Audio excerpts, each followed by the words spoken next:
Hey, and welcome to LEAP, the League of Emergent Architectural Practitioners. I'm your host, Stephen Corliss, founder, owner of Corliss Architecture. If you've been following along for the past couple episodes, we've been looking at architectural design for a new construction home in Bellwood, Illinois. We've had a list of programming, we've done our zoning analysis and our site plan, and now we've been building up the floor plan. Today I'm going to try and get to the second floor to try and wrap up the architectural design before we get into design content for renderings and documenting elevations, things like that. So without further ado, let's jump into our model. And like I mentioned, if you've been here the past couple episodes, I'll just walk you through where we're at now. Also, sort of a reminder for myself. We've got the detached garage. The plan is for 4 bedrooms upstairs, so it's a 2-level home. Very simple rectangular layout. Like I mentioned, we got all our side yard setbacks, front and backyard setbacks situated.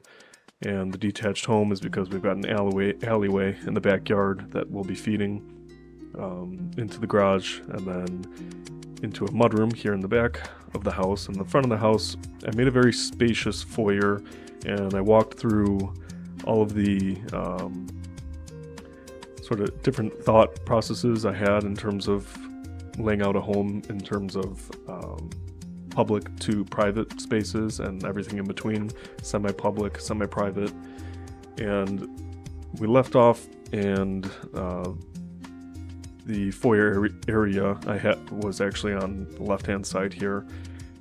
And I noticed that it was starting to feel better, actually, to just align this entire block of programming that would include the very public space, something like an entry parlor or a flexible space, and then tucking the stair that goes upstairs in a more private area before we actually get into what could typically be used as the public powder room, and then an entry that gets you back to the exterior. So all of this blocking, to me, just felt like it aligned in terms of programming. And then the left side of the house here could become much more private if you wanted it to. But I think the benefit to this floor plan now, looking at it, is that these 3 spaces here, 1, 2, 3, can be flexible. And so depending on how you use the home, you can program this front space as an office if you have in-home visitations for whatever line of work you do. It can be used as a playroom. It can be a formal sitting area. It could be your TV room. It could be the dining room. You get the picture. It's kind of flexible, and all of these spaces I thought had those same flexibilities. It just seemed to work out in terms of a floor plan that the dining room could work here. There's access to the kitchen. If you're having guests over, it could make sense to have some sitting here or here. A lot of people will probably want to have their TV close to the kitchen, and so, they may opt to use this space as kind of a cozy nook for TV with built-ins along this wall. And then same thing for this sitting area. Being the sitting area, you could put the dining room all the way across the house, or you don't even need a dining room. Whatever you use these spaces for, they're flexible. And so that was the thought process. Here's just kind of the 3D overview. And then let me jump to sharing my screen so that I can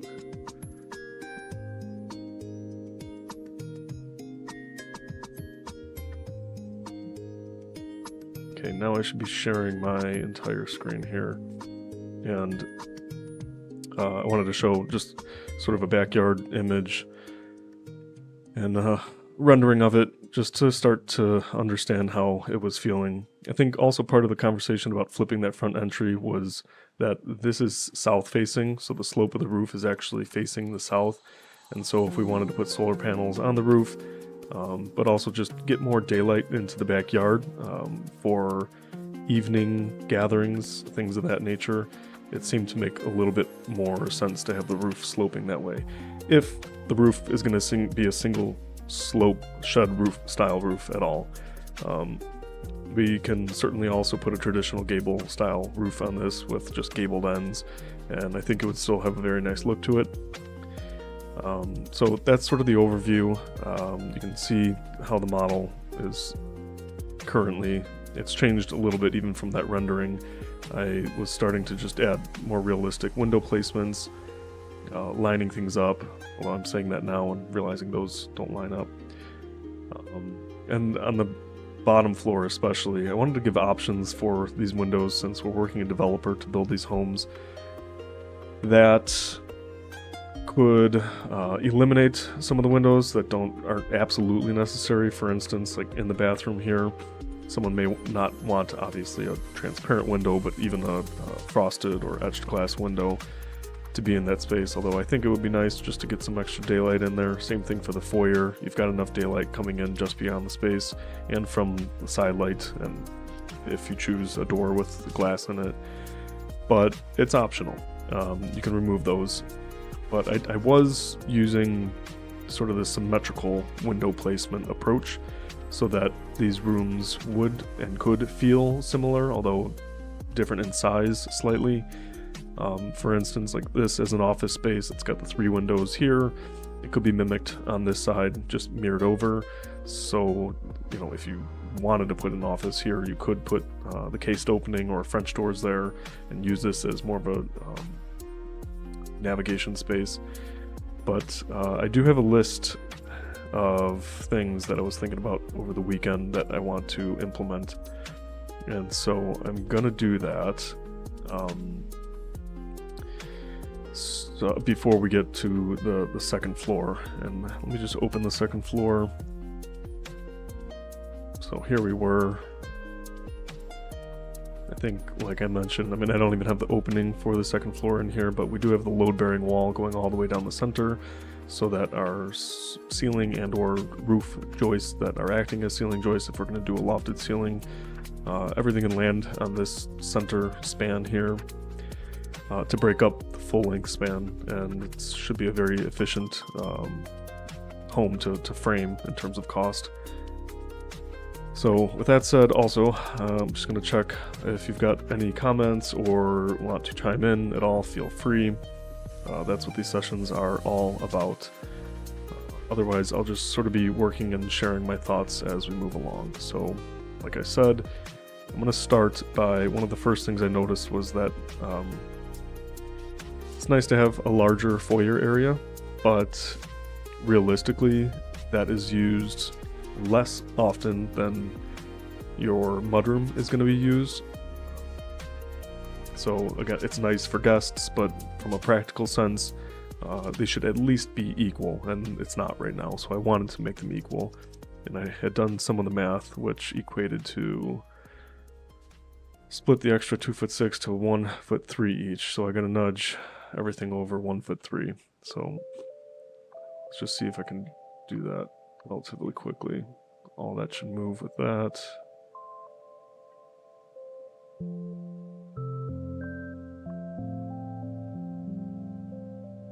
Those are all going to move. This, I want to move the windows, yes.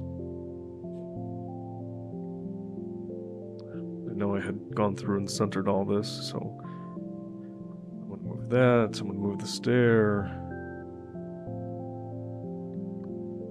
want to move that wall. The door should move with the wall, so I shouldn't have to move that.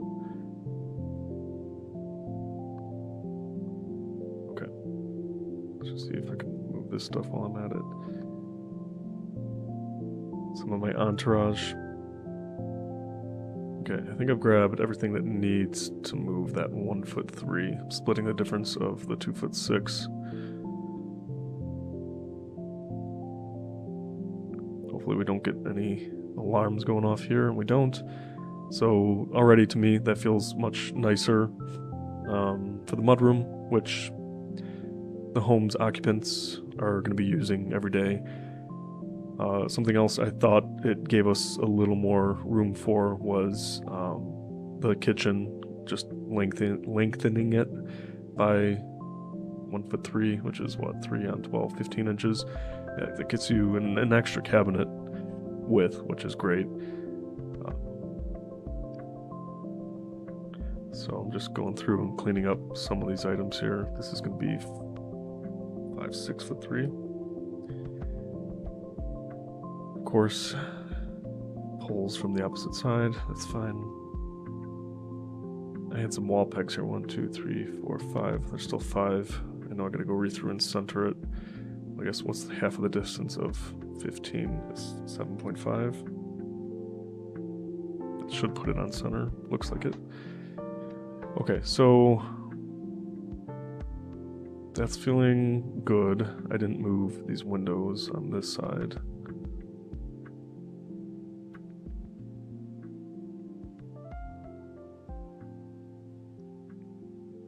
Okay, so that was this one here. That was kind of a most important one, so I wanted to do that one first. Next was I wanted to add cased openings to the dining room area, or at least what I'm qualifying as the dining room area now. So the reason for doing that is, we've noticed a trend that people are wanting slightly more enclosed spaces, yet it still gives you the option for it to feel a little more open, or even do some remodeling work on your own to make it feel more open. Like if you wanted to take these walls down, they're not load bearing, so that's also the benefit of sort of this configuration. And I've just centered this opening on this window here. Again, these major alignments for architectural design, they go a long way. As silly as it may seem, when you are standing in the space or sitting in the space, these kind of center lines of the space really help to tell the story of why the spaces are organized the way they are. It leads you from one space to the next, so that's all sort of nice.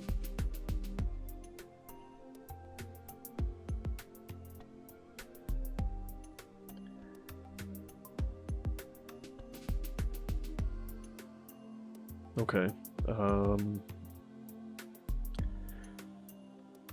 so I'm just going to start with it as a smaller opening. It might make sense to shift it over, but I know another one of my comments was that I did want to put like built-ins there, or at least the option to. And so if I have that option for the built-ins along there, I want to show them just so they're spaced properly for them. And so this window, it's centered on that, and I'm just double checking that that opening is also there. So this makes it feel like it's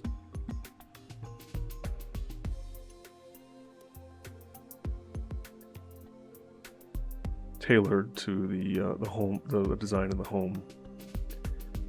So I'm just centering this table and chair set, bench seating. Tuck those chairs in. These are tucked in.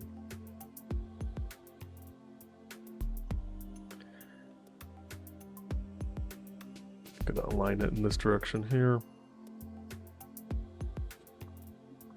And I am planning to show this space, or the spaces used in all various types in a future episode, probably later this week.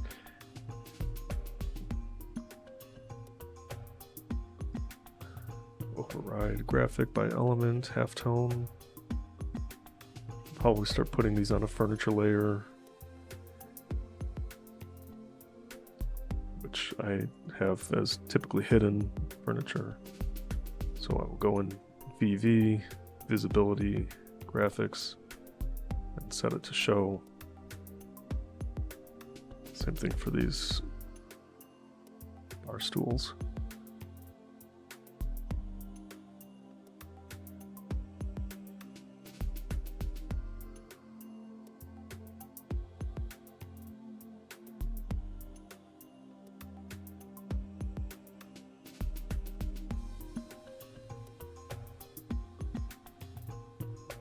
Okay. Another thing that was supposed to do the shifting of that wall was buy us a little more space for the kitchen island here. So I'm gonna draw this line. I think I have this set at 3.5 or 4. Okay, 4 feet. That's great. like a main corridor like that. We could squeeze it down to 3.5, and I think it would still work, but especially for like this front corridor, could just feel a little more luxurious. And these are really the only two like main spaces that get you across the house, and then you have to move through these spaces, which was purposeful. I think in saying that, like, I know this is feeling small. I like that it captures the end of the countertop, which if you were here on previous episodes or know my design philosophy at all, I like to hold this at 2'6", 30 inches, so that it's the depth of a countertop fridge. And so that works, and the overall width on this 13 feet is pretty good. I know we can get a cooktop with the oven underneath and hood above and the sink and a dishwasher, and we've got plenty of worktop space still there, and between there and the island, that's plenty of space. Speaking of which, I know the dishwasher was under there. I'm just gonna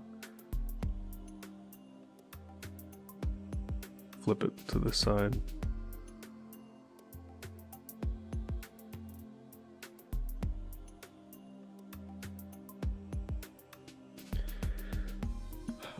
What was I doing? I was moving this over. So just doing a big swipe, grabbing, I know I've got some waterfall countertops on here. Just pulling this down to the edge there to line it up. And again, we'll have to think about even, if you're coming through this space first, like as the entry parlor, if you've got some seats in here, if it's a library, you're moving through like part of the home. How this feels, what you're looking at, looking down this wall here. I know one of my other comments was that I wanted to put like a low window in below some upper cabinets along this wall, and so we'll take a look at what needs to be there. I might focus on the kitchen specifically in a different episode, just because that's kind of a whole design thing on its own. But this opening, let's put some pantry units. Let me just make sure these are 9 feet high, painted white for now, that's fine. Copy this, paste it over. Let's see how the width of this wall breaks down in terms of 21-inch units. 12'9" change. 12 is 120.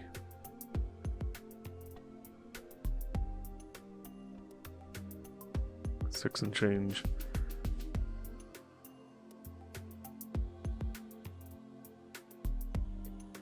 Let's see if we make this 24. We're gonna have 9, and then you're gonna have like 4 inches on either side for some cabinet fillers. That should work. So what's the depth on this? 2 feet.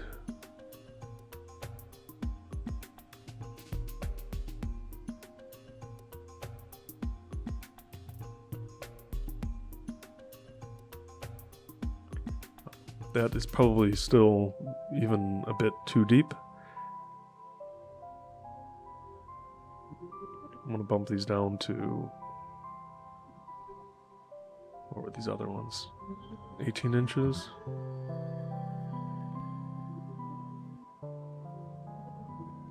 Yeah, I think 18 seems appropriate.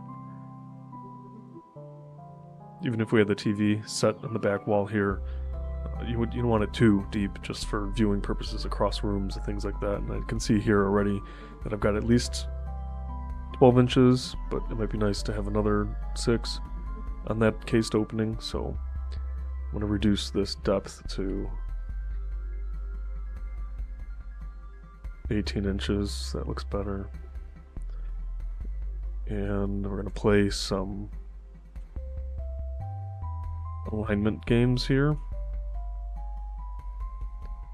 Find the center point.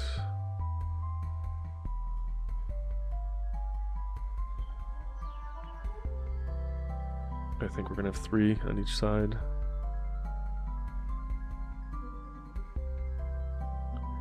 And then the filler, like I said, so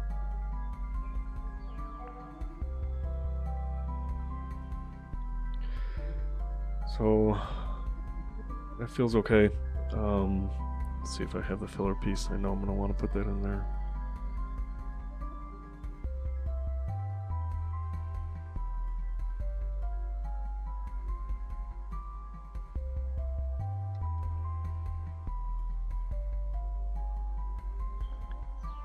Base filler.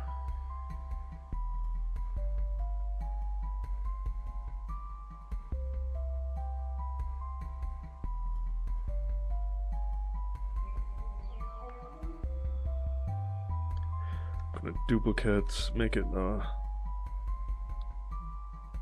9-foot designation, so I know this one's going full height.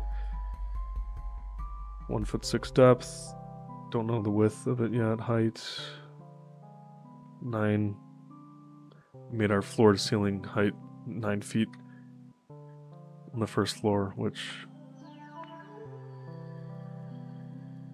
is nice. Okay, so we did all this. Let's just see where we're at before we start moving our cased openings.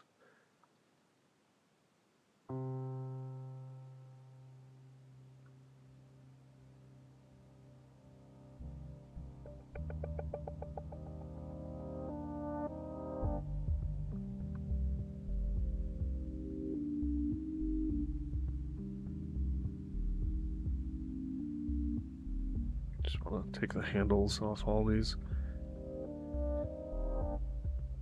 Okay, so cool built-ins, lots of storage for any dining accessories, party materials. But then also, you know, that could be a cost option for the developer with any homeowner that they either want to put those in or not. But like I mentioned, this is feeling extremely tight here. I'm going to push this as far as I can. So let's see what I got here. If I got another 2 feet, that'd be great. Doesn't look like it. Almost. Maybe it is. Let's see. If it's not, it looks like I could push it off the center there. So what's that? That's 8 feet. On top of the 72, we're going to go...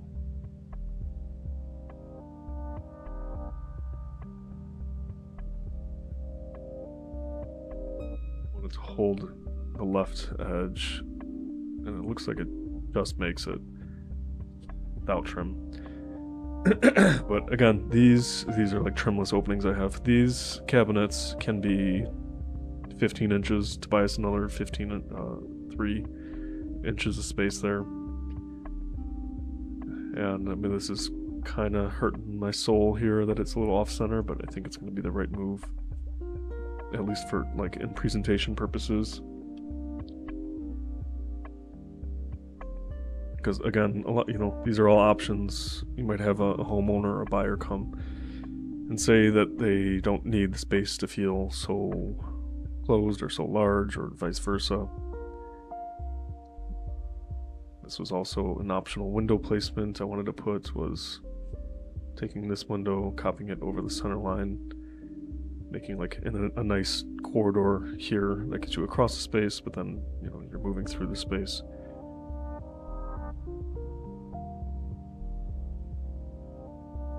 That's why in the kitchen I couldn't do the same opportunity. We don't have enough countertop space to do a floor-to-ceiling window there, but a window that's in the wall there, which I'll just put as a reminder.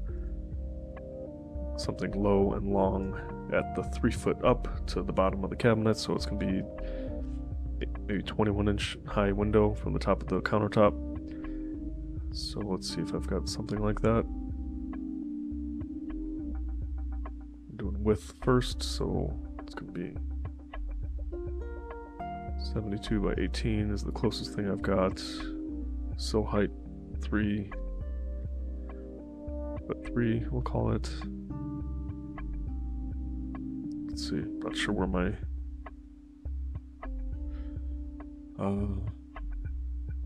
view range looks like it's cutting higher than that. Cut plane 5'5". 3'6". Should bring us right through there. I'm going to duplicate this, make it a 21-inch high window.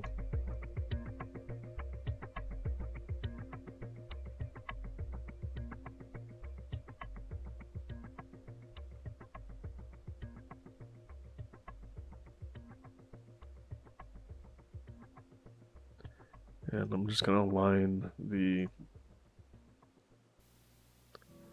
left side of the window if you're looking at it with that, and figure out the placement of the sink and everything after that. Probably end up making this a touch longer, keeping the sink more or less where it is. It's centered on that entire countertop. The hood, I'm going to want to just, I think, tuck further over to the right-hand side here so it's bundled with the refrigerator. And then we do have this full walk-in pantry here. This should remain at an 8 foot. Yes, 8 feet is good there. Just kind of reminding myself walking through these dimensions. I preserve 3'6" through the walk aisle, which is good for any drawers that are pulling out or down for the oven or the dishwasher. So I'm pretty happy with how that's laying out here. And then again, this and these spaces, they look good to me right now.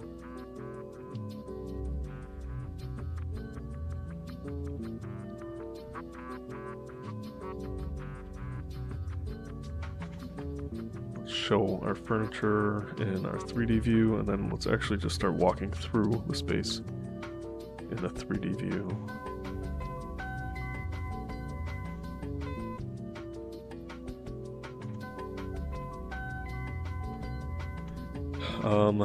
This was, so we flipped it.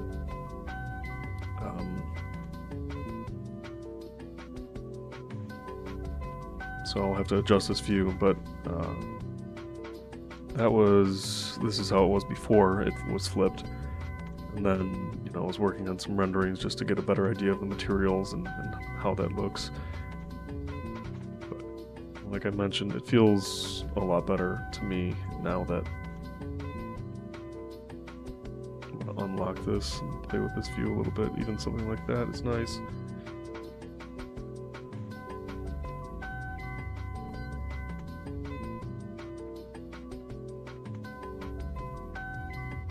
Okay, I'm gonna lock that, duplicate this view, unlock this view. I guess I have a working one there, but I know I'll probably set this as a perspective once we move inside. So interesting.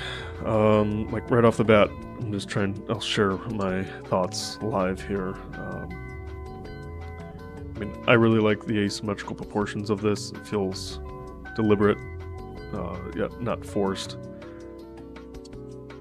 And then something that I'm seeing now that I like, actually, but this panel may have to be frosted so you're not looking too deep into the home, even though that's supposed to be like the public side of the home, so that's why these arrangements were done. You can get window treatments for that side of the house, but the idea was that as soon as you move into the front entry of the home, and let me just see how wide our, we're like just under like a 90-degree field of view, so I'm going to widen that a little bit. 20 inches, apply.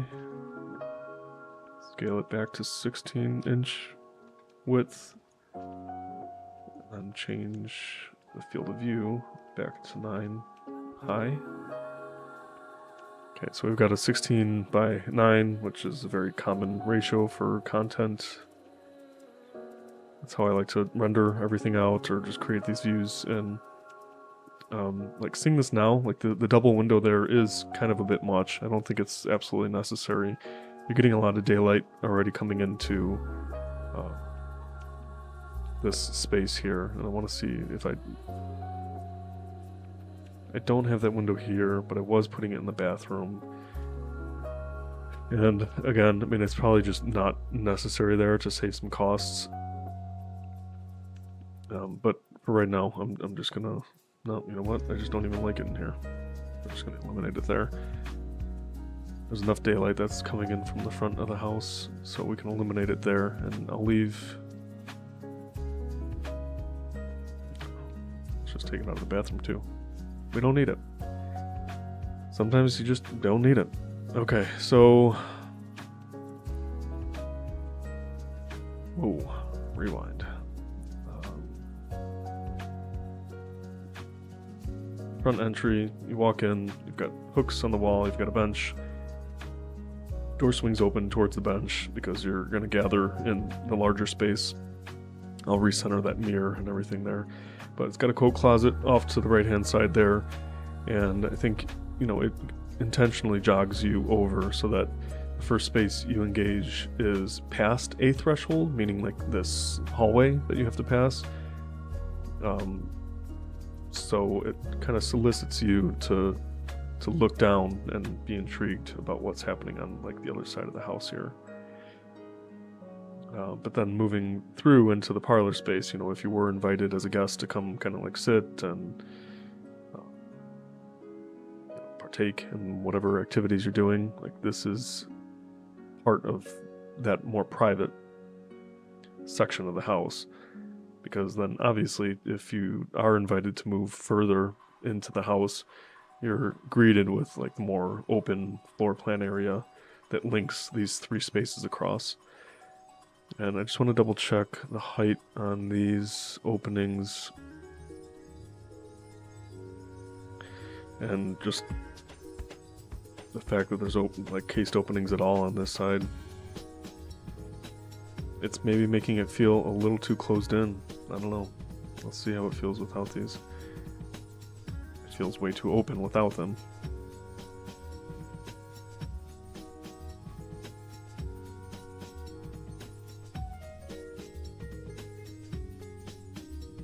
So we're gonna have to find something that strikes a balance here. I got the decor, furniture, visible, show.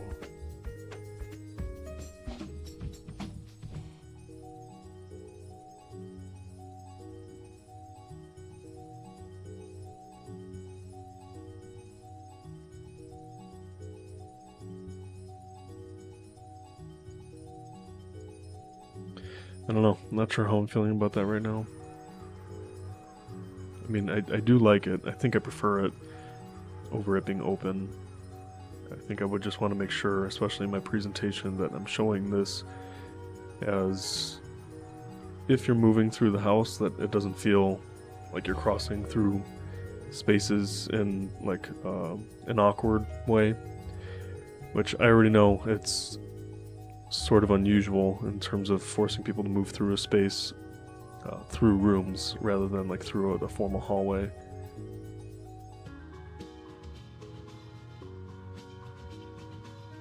But traditionally that was very common, so that we're not wasting space like that. And I think actually,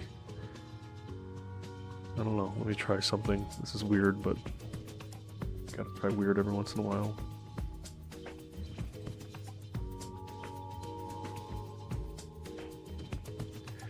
Let's try. I almost want to remove the cased openings from this side. Take a sip of this. And make smaller cased openings with a more deliberate walkway.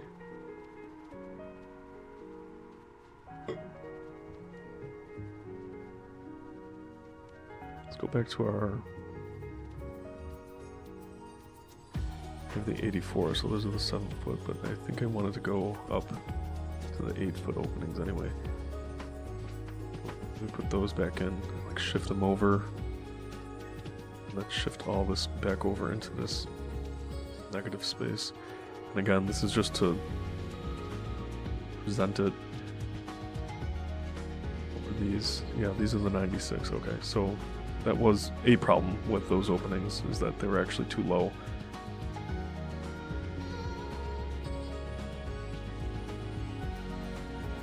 But I don't like that, so let's undo these moves I just made. Let's just make these the full height. Do I have a 96? No. So I'm going to duplicate these, increase it another 12 inches, see how that feels.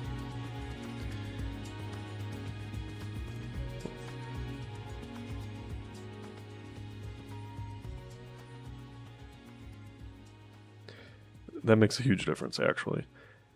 And I think you can still scooch some of that stuff over so that you're not feeling that kind of tension of moving through a dining space there. There's a lot of wasted space over on this side.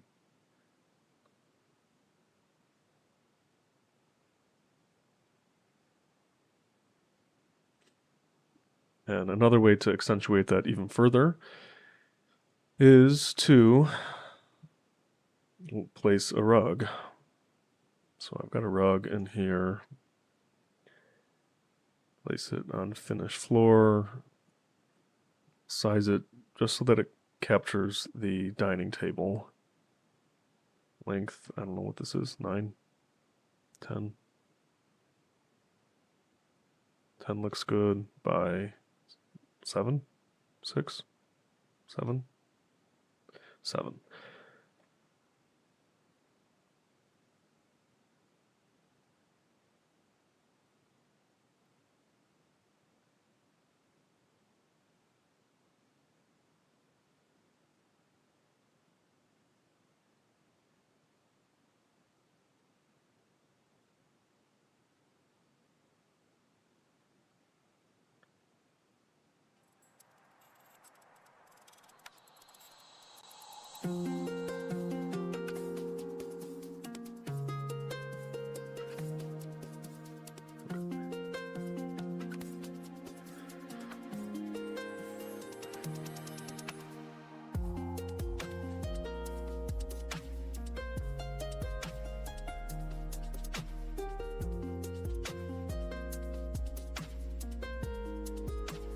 That's not bad. I mean, I see an alignment that can be happening with here.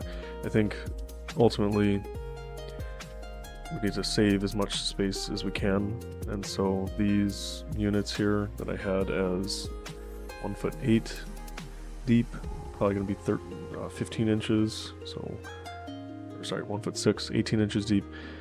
So let's make that change along with these side walls here. What happened here?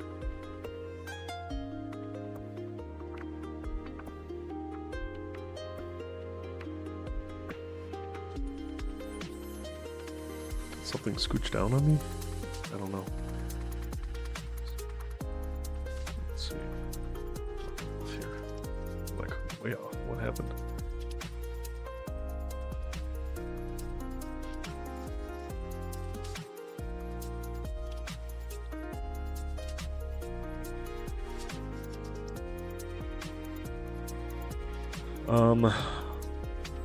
Just want to take a moment as a reminder for like cabinet widths, things like that. Oh, so this one was actually correct. I don't know why these got off here. Cabinets typically come pre-manufactured in like 3-inch increments. That's true for the depth also, at least on some of these pantry units. So if you're not familiar with like cabinetry dimensions or window dimensions or door dimensions, definitely helps to take a few minutes, go to some manufacturers' websites and just check out what that information is. So I think right now the island was just centered on this space. I know this is getting really particular, but it makes a difference.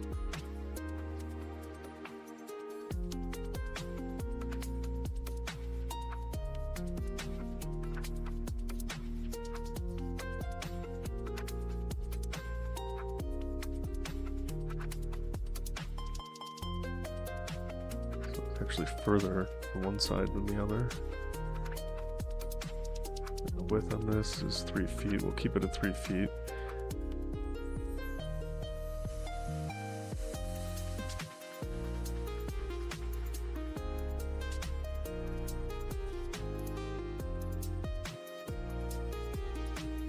Oh, no, that's right. I wanted to keep more space, just a bit more, behind the chairs there. So we're going to leave it like that. But yeah, I don't think it makes sense to line things up with that island too much. I mean, you can make like sort of a suggestion with the carpet, at least, something like that. Like gives you a little more.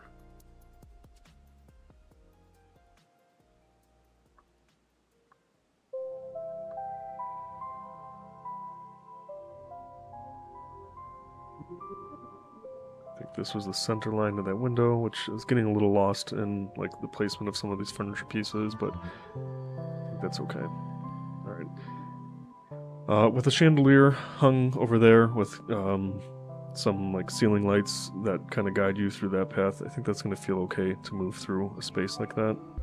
We can actually just test it by like walking through here. And again, this could double as a lot of different types of spaces there. The kitchen, we haven't really detailed yet, but it feels like a nice space. These cased openings and these door openings, different heights. I'll see if it makes sense to align them. I mean, maybe for a cased opening for the back of the house like that, or if it's ever near a door, it can be lower. So let's see if we have 36 by 84. That makes a little more sense for like a back of house space, I think. And then here's how it feels like from the kitchen looking on. So this was important to me, at least something I was thinking about was the access to the stair feeling a little more private to the home, which we could present several layouts that show it both ways. It's not really going to make a major difference, and then if you had to flip it, you would flip the second floor plan also with it. But for this size home, this type of home, it's not trying to be too showy. You know, it's not like a double stair that leads up to a catwalk or anything like that. It's a little more utilitarian, a little more functional. And so when it's functioning so strictly in terms of public-private being sort of the RT here, it makes a little more sense that you think about the sequence, you know, you and or your wife and kids or partner coming down the stairs. Usually directly to the kitchen area first thing in the morning. And I'm probably going to move this to this area just so it feels a little more like, I just wanted to make sure it worked for the setup. Thinking about that now, I'll actually just do a few work sets so that I can put these different configurations on different work sets. But I wanted to make sure it worked for this, and I think it does. It works well enough, and probably for the presentation purposes, I would just center it a little bit more anyway. But the point I was trying to make was that if this is a TV area, you know, the kids might come down and use some play space like here in the morning or yourself. So it made more sense for the stair to be in the back of the home for those purposes. Just looking at all this again, I really like that we squeezed this down, gave a little more space to the back of house space there. And I mean, I really like this concept that you have to move through these semi-public private spaces to get to the more private spaces of the home. It feels a little more deliberate. I think there are some like design details. Like this view looks like really good. I really like how that feels.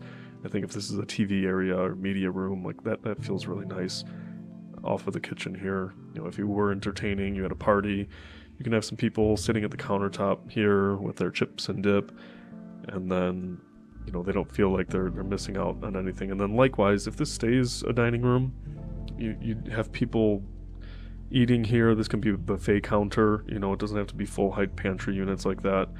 You can have all the food like laid out there. That works nicely. And then the TV or media area can be, you know, across or through this space. It's not too often that you've got like an isolated party like that, like an incident where you're only sitting down dining and nobody should be in this TV area. But if that's the case, I mean, it still works for that also. Like this is feeling a little strange without that second window now on the other side, and I do like how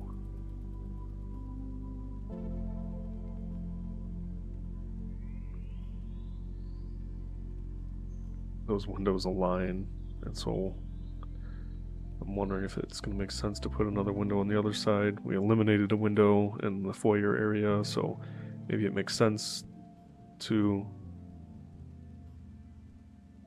add a window back, or not sense, but at least, you know, the cost difference would be less than negligible because we still removed net one window. And yeah, I'm looking at this. I mean, this is like a lot of echoing picture frame openings here, and I'm wondering if we can get away with just eliminating some of those or not. We'll see. So I'm just going to check in on everything, make sure everything's running smoothly here.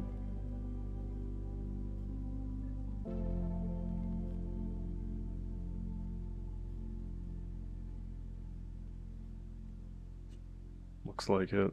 So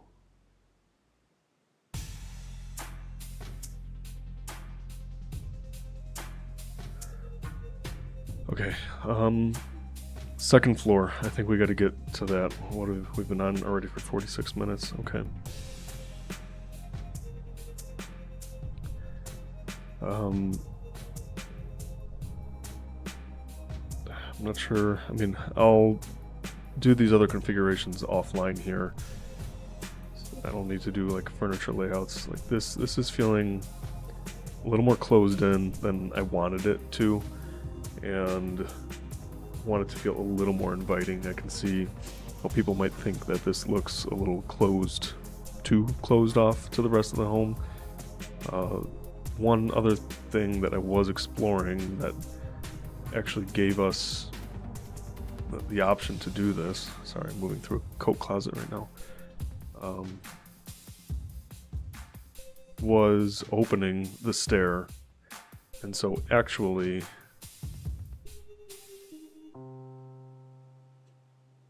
like having access to the stair is one thing, but like seeing some of the stair as a detail is another thing. So if I just select this wall, you can see what's behind it is the stair there, and it could look really inviting or more inviting to actually, and I'll just test it here for a second. I'll just make these two separate walls so I can toggle these on and off.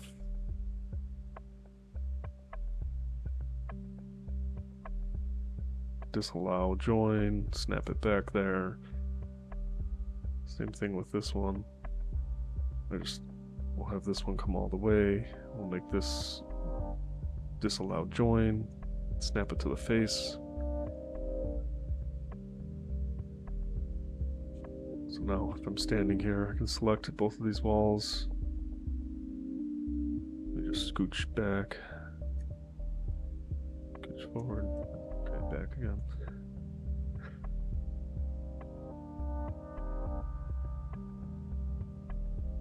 It's gonna be easier to just control this in plan view here.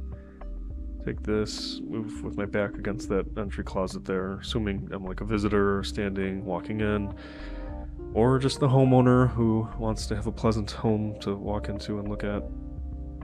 How it would feel to have these walls removed.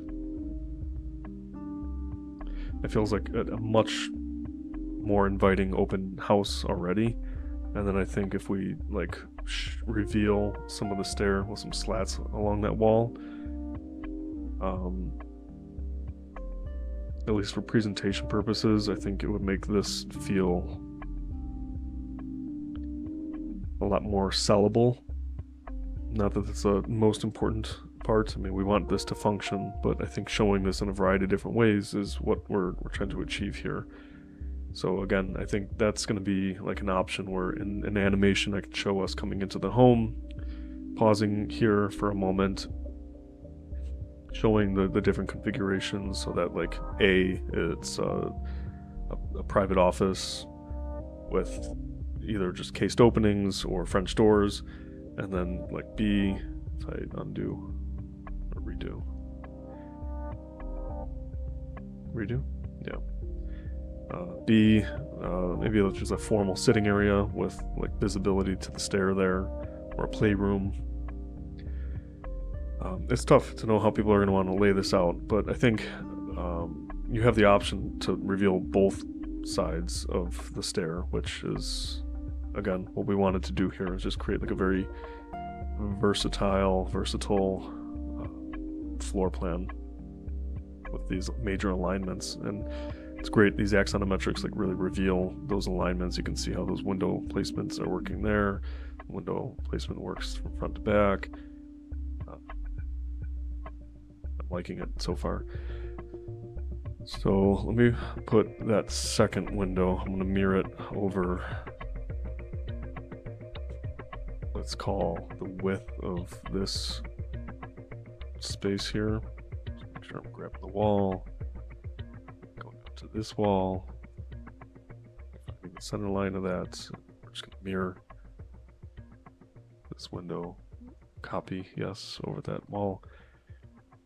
And that is actually something else I wanted to make sure. I've got this aligned with that. That we are just mirroring this, the width of this over that.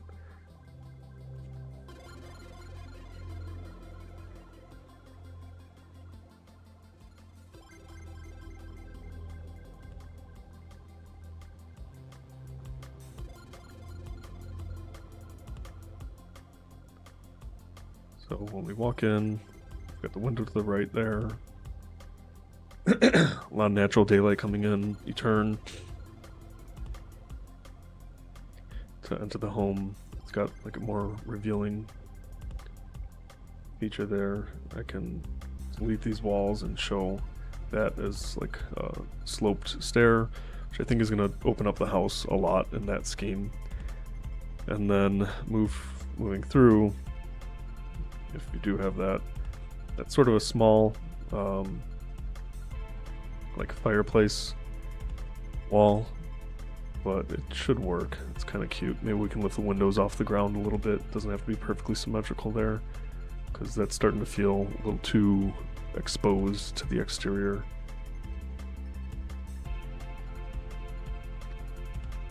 But I'm just going to pop a quick fireplace, and then we'll move to the upstairs for about 30 minutes. Try and get that situated. Always save, sip of coffee.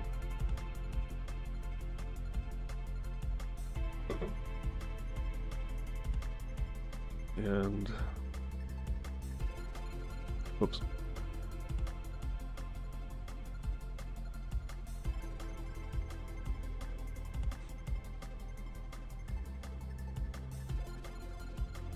Well, this is why I like to keep some of these center lines down, because I tend to have lots of elements that need to be centered. So there's that wall fireplace. Just throw a TV on there. Probably have a lintel. 60-inch, sure.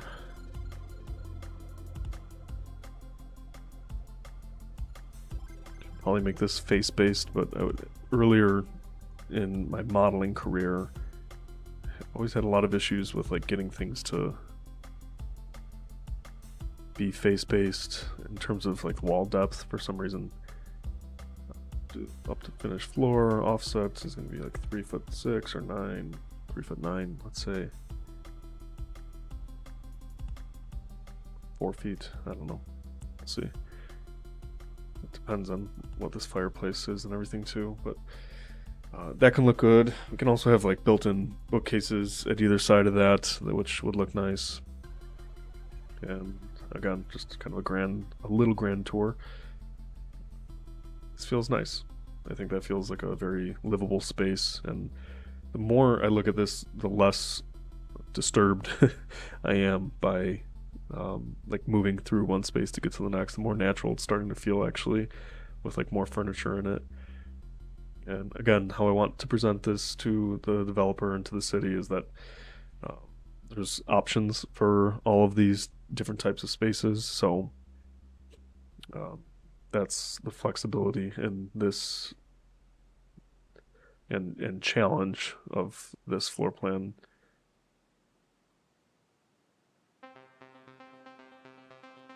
I'm just realizing I did all that and I didn't I deleted the walls that were back there.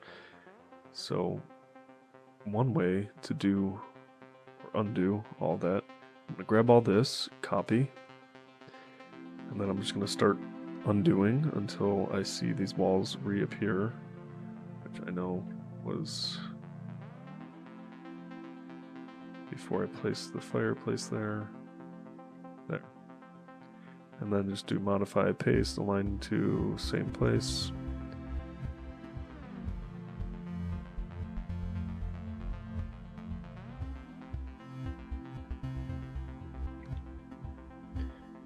But before I do that, I needed to just delete this.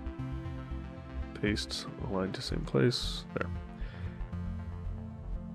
Okay, so, which is also a reminder, before I forget, let's do the manage. Design options. I don't know. I always hate using design options. Let's try not to use design options. Collaborate, work sets. I have the furniture, but I need like new ones. It's going to be visible in all views, no, but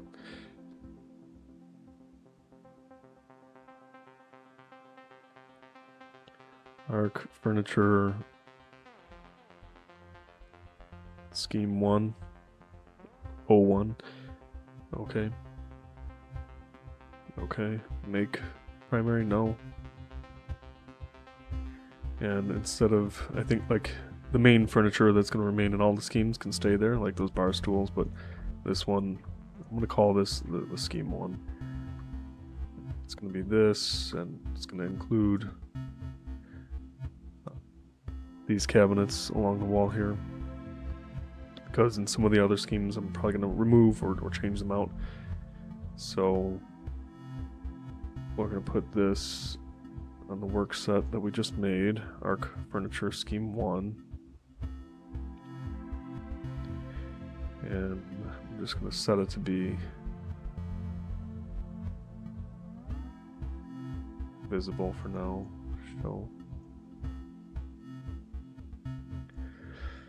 Okay, with that said, if you came here for the second floor layout, like I said I was going to do, let's get into that now. We'll do the kitchen in another episode, but this is pretty much wrapped up.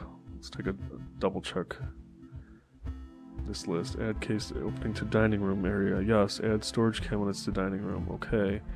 Chandelier, we'll get into lighting later. I already know where I want to put all my lighting.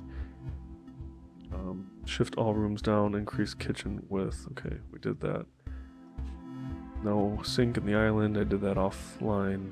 Show options for layout configurations. Okay, we're working on that. So we're all done with the tasks that I wanted to get done for that. And let's move on upstairs. So second floor is wide open. Let me make sure I'm sharing my full screen here, and I wanted to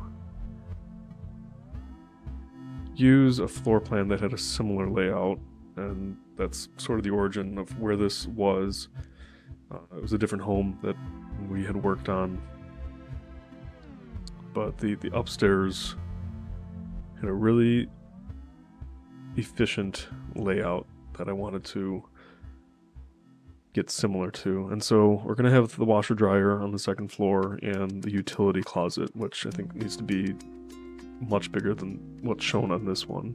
We do have 2 full bathrooms, 3 typical size bedrooms, we'll call it, and a primary bedroom with access to the ensuite.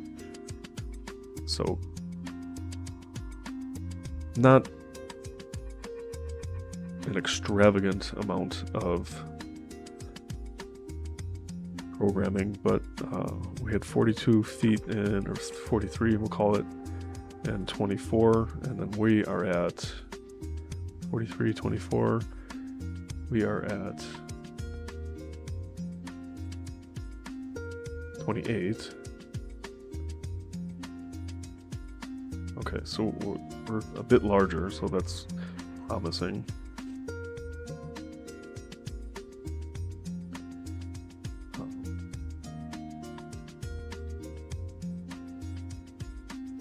Wall. One of the first things I want to do is just put my centerline wall there, my load-bearing wall. And I don't know if I'll call it, I mean, yeah, we'll just call it the 5.5.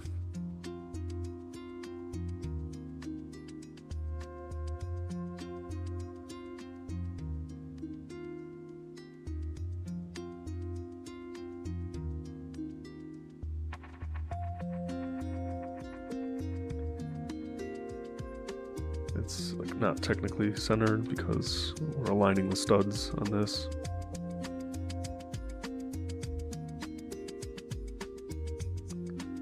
So the studs will carry through.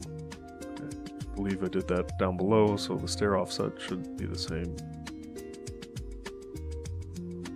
And I'm not going to even look at the windows that I have there right now. Those were totally for fun.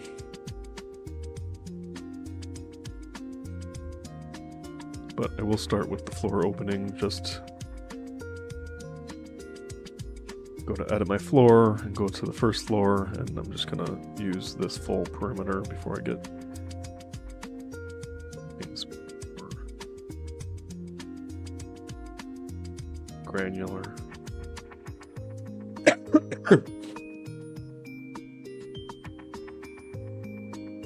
And that's the top flooring. So if you were I have 2 levels of flooring here.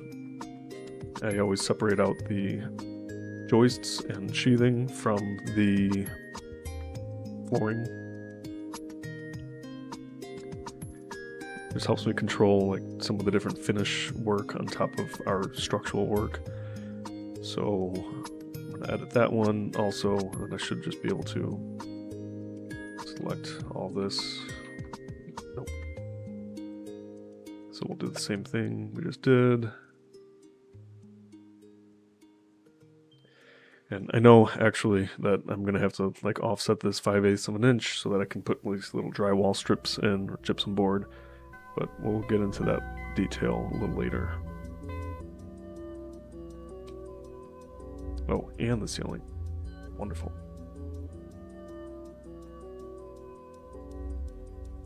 Three layers.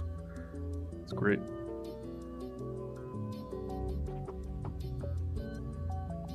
And there's our stair. Beautiful. Like I was mentioning, like these are actually everything, actually, except for the ceiling.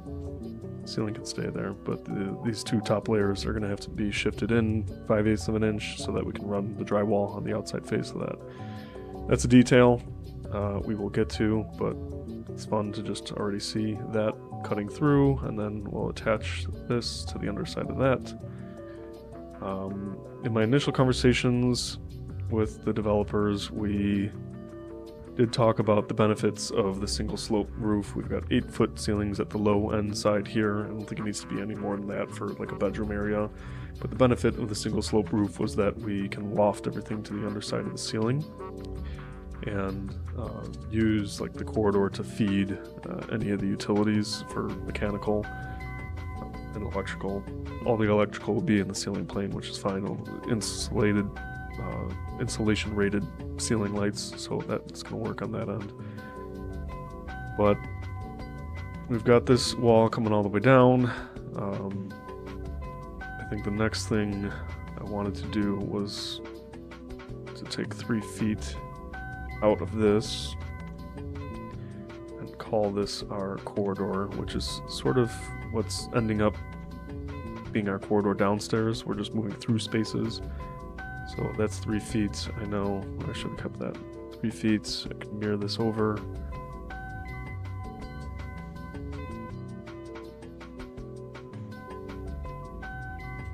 And I don't know if that's going to be an outside wall. My plan was to put all the utility stuff on this side and get the bedrooms over here.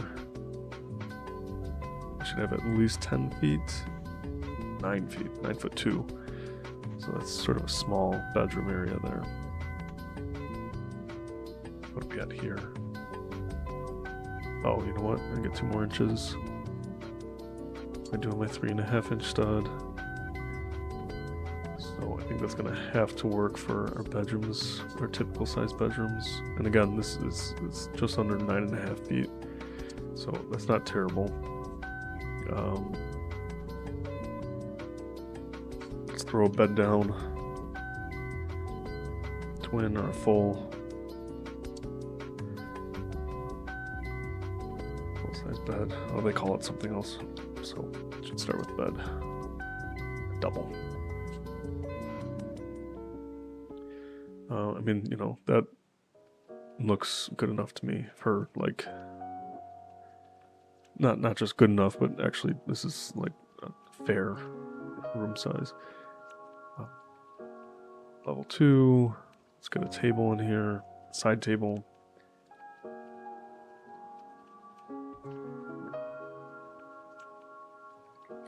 And if you've been tuning in, I did mention, but I don't want to hold to it, that upstairs layouts seem to go a bit quicker. Not including, you know, some real detail work like in the shower or the bathroom and things like that, but just because you're sort of locked in now with the stair and you can really only move in so many directions. You know, like we know we're coming up at the top of the stair here, so I can revise this and have this come to here, +1 inch for the overhang.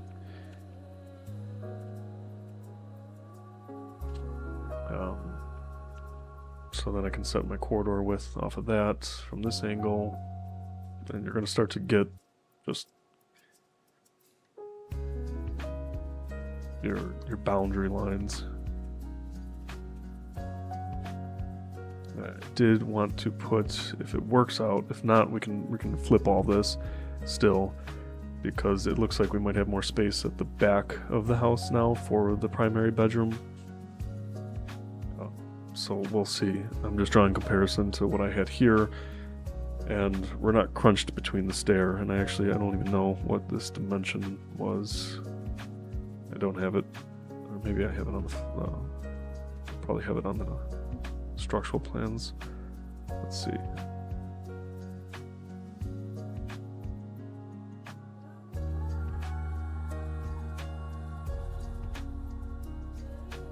Well, I don't have the dimension framing plans here yet.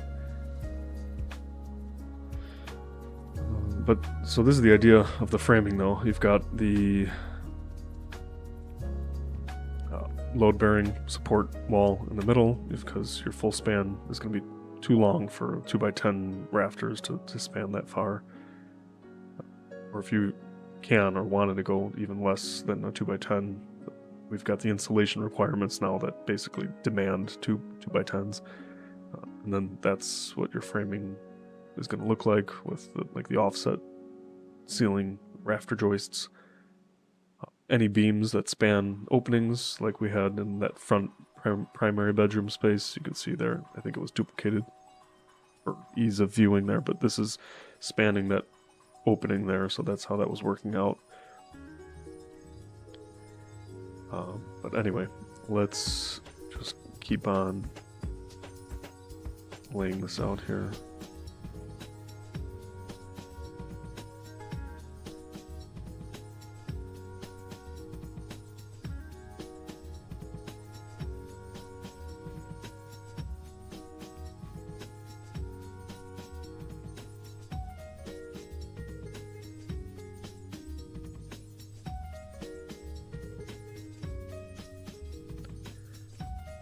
So I usually like a little more than just 3 feet at the top of the landing, but again, I'm not exactly sure how this is all going to lay out yet.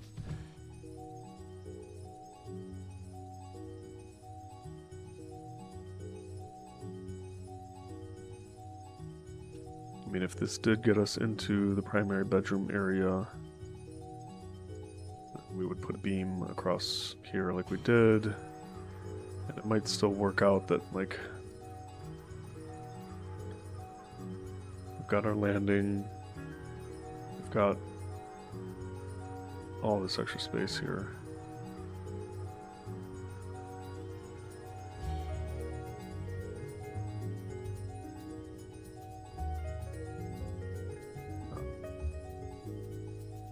I'm just thinking of the layout for the bathrooms. It would make the most sense for, let's just take some of these furniture pieces. Might still work out to have the primary bedroom up on here. Copy, rotate, 90.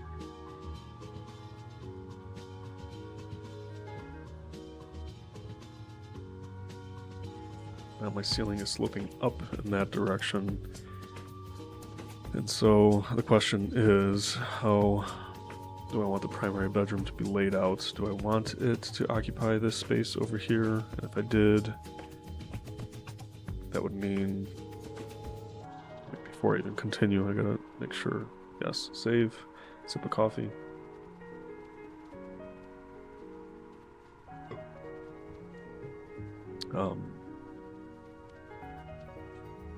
Before I continue, let's make this the king size bed, so we know we're playing within the right dimensions here.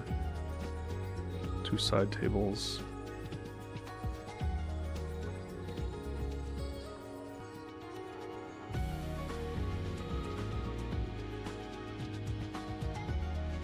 Like, it could work along this wall. So obviously this needs to be pulled back.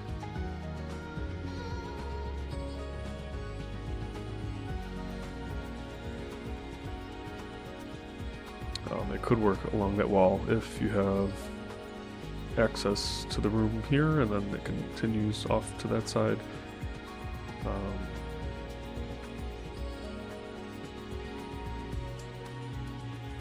Bedrooms aren't going to be any larger on this side with the addition of a wall encasing that.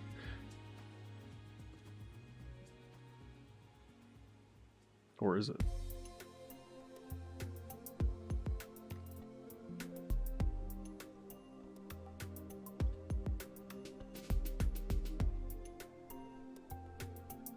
Could we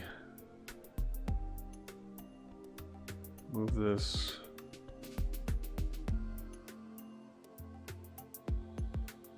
(3'6", do an open railing there,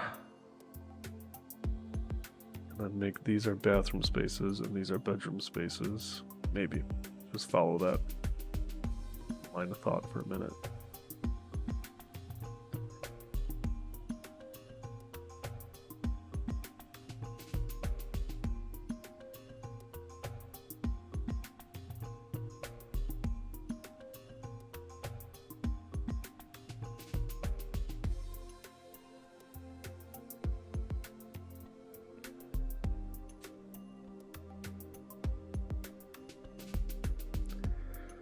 Well, it chops that opportunity off to put the primary, the bedroom, but the king size bed there. Let's get some doors down. Let's see if that helps.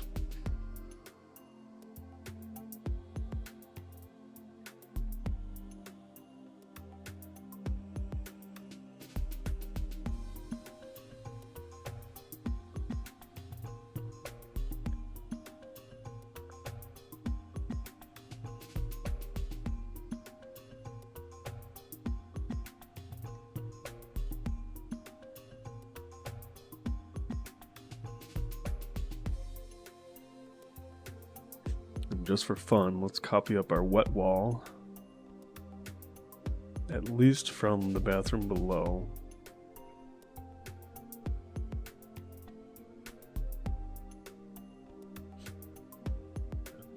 While we're at it.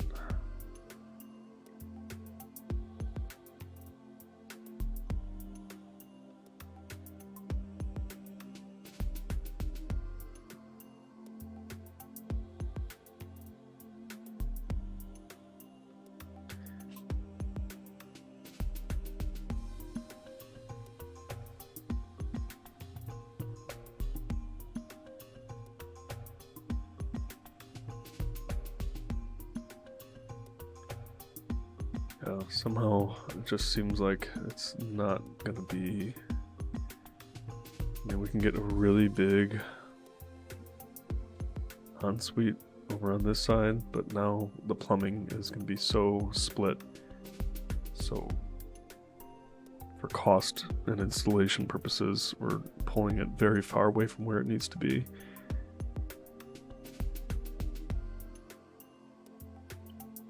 We also have to get the laundry room up here, and it's just feeling like it makes sense almost to think that you should use or double up some of these smaller spaces with the corridor, but I think they're going to be just too small.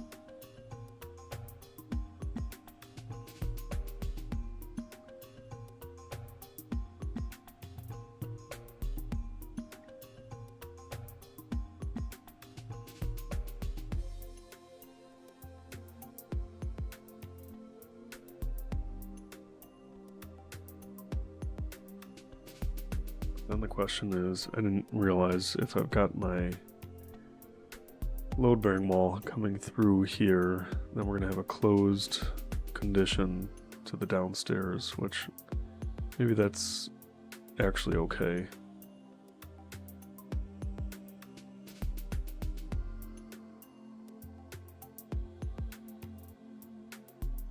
I think I'd actually prefer that.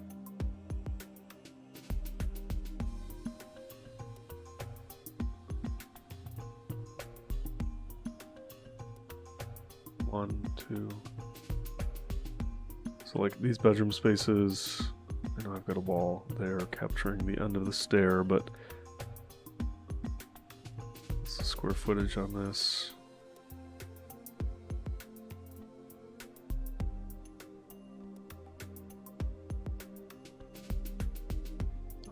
Like the one at the end of the hall could be larger. We've got to consider. That seems way too big. Let's just make them all the same size for now. Architecture, room, I'm gonna just throw some rooms on here. 100 square feet is not completely awful, but I think, again, in terms of like an architectural typology for these spaces, I know I want, like, that's gonna have to be closed off there. This wall doesn't exist anymore. Let's just say that we take that all the way there. We need access, right, to the laundry room, the utility room, the second bathroom, and spaces that are inaccessible can be accessed, at least for like the primary bedroom, can be accessed through the bedroom. So I think that's why this layout was starting to make more sense.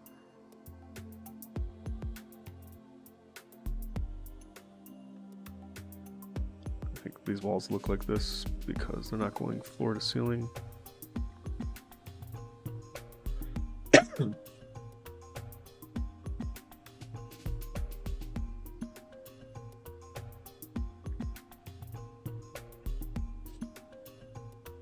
And I know I don't want to get too bogged down on alignments here, but that window is right here. And I was playing with a scheme where on the lower level the windows were split, meaning like two full-size windows at either side of this of the island, basically. And that would actually work a little better than this large one that was mimicking the front window there. Let me just, for fun, let's see what that would look like. Same thing with the lighting scheme. I was trying to mimic what was happening on the front, but the reality is you're never going to like make that connection, at least from the exterior. From the interior, you might. But now, even with this off-center, I kind of have to rethink some of that. And I'm going to just take the 3D model and roll it around the backside here, because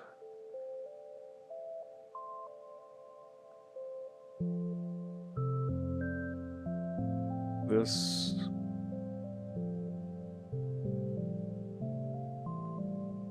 being aligned at the end of the hallway there now, and duplicating this, and upstairs making that like a 2-foot sill height window, but 5 foot tall or something. Seems like it's going to make more sense.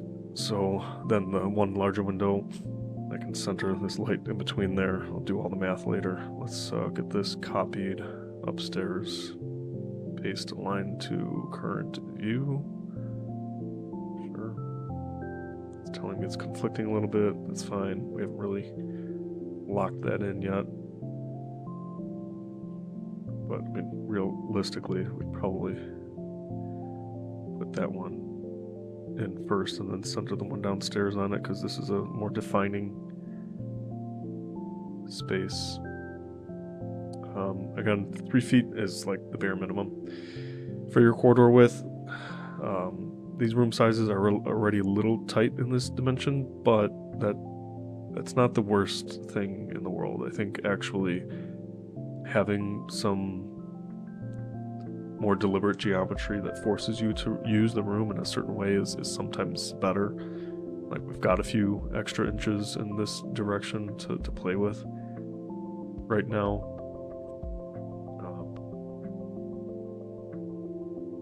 Because more likely than not, the door is actually going to be down at this end. And this is going to be a shared closet wall with doors accessible here. And so there's, just show you what that looks like.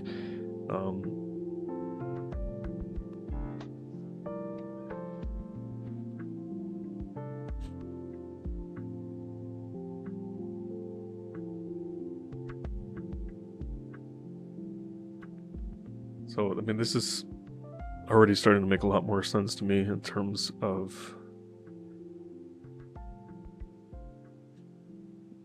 the utility room, a laundry room, which I would like to put like a nice sized laundry room upstairs.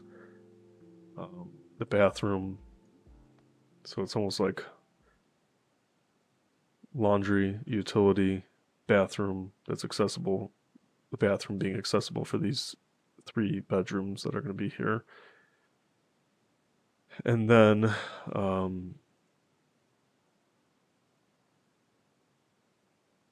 was this not okay? Allow join. It's okay, you can join. Are you not going full height? Let's see. No. So you can see like that window alignment there is going to look nice. Maybe for the back of the house we can lower them a little bit. But this pairing would be changed, and that pairing we can do something above that. So it's starting to kind of come together.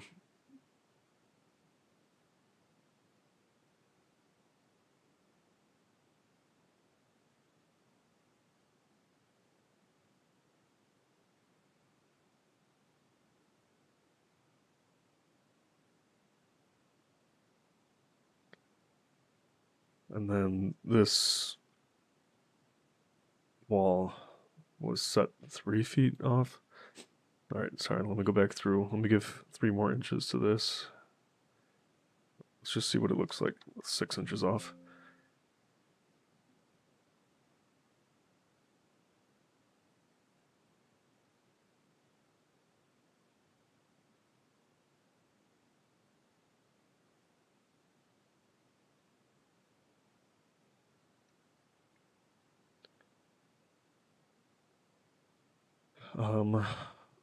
Get some interior dimensions on this.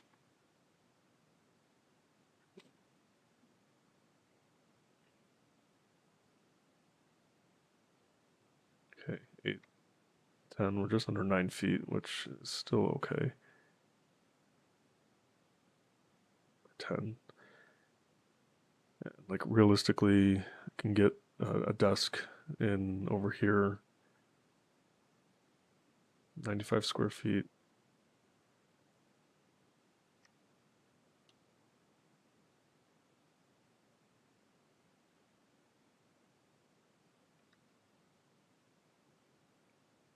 Can always shift these walls down and see. I want to see how this is going to start to lay out, because this is important.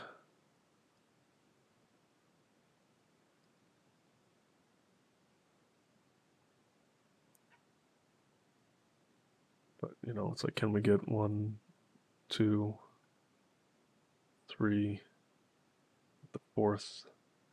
Maybe the closet goes in here somewhere.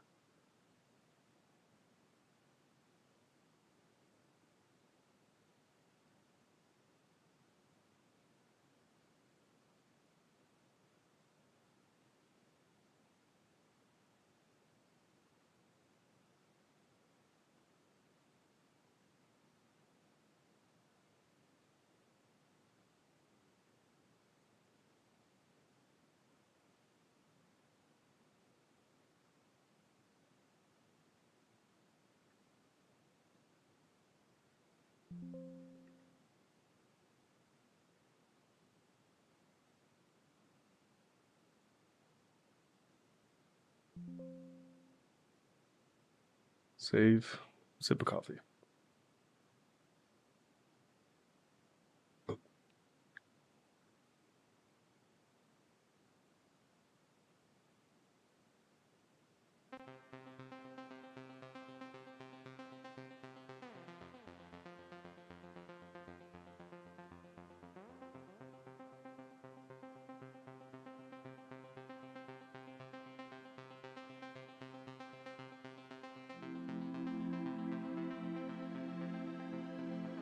This is like a much larger bedroom there.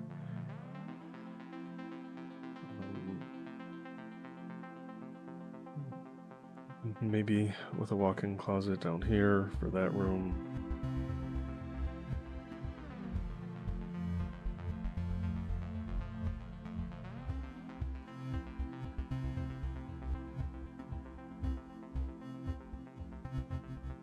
It's like the question is if this feels too tight for the primary bedroom for this large bed, 2.5, 3 feet.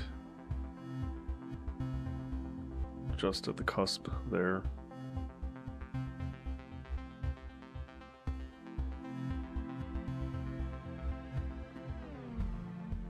I'm not sure we can squeeze 3 bedrooms in on this side alone. I don't know why I'd want to try and keep them on that side. We don't need to. We could put one of the bedrooms here. I think our square footage will still work out for us. I'm gonna get like a closet. Or, sorry, let's get a shower down.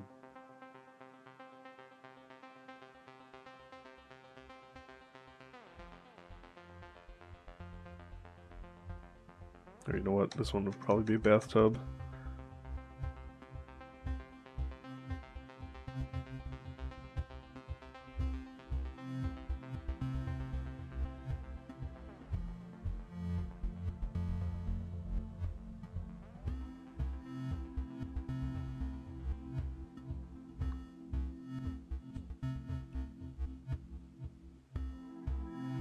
What is this? Okay. Now we'll want a double vanity sink in this shared bathroom. Let's flip this. Keep this against the wall. I mean, this might be a little big, but it's using that shared plumbing wall, which is great. I didn't move it, did I? Copy. 6'3" off of the interior.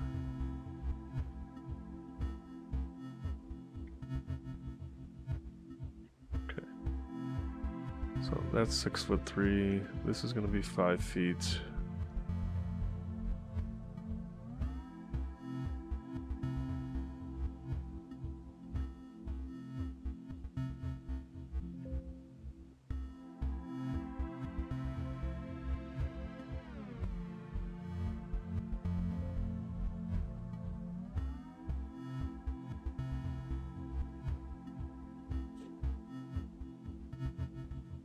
This space can be used by that room.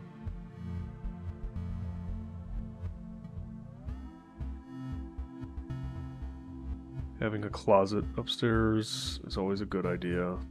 So having like a space like that accessible to that side would be okay. that in as like a reminder. It's like an extra closet. I'm just going to close the door on that. I don't need that. I mean, this space could be accessible through here. I'm just trying to see what makes the most sense for like the primary bedroom location. I'm not liking this so far, but it could be that we utilize this space for it. Make the fourth bedroom over on this side with a little sitting area, bathroom, closet. If we needed like a secondary hallway, we could use this space to get back to a room, or this space. So let's keep going. I'm gonna put down a furnace. I don't even think that's too big.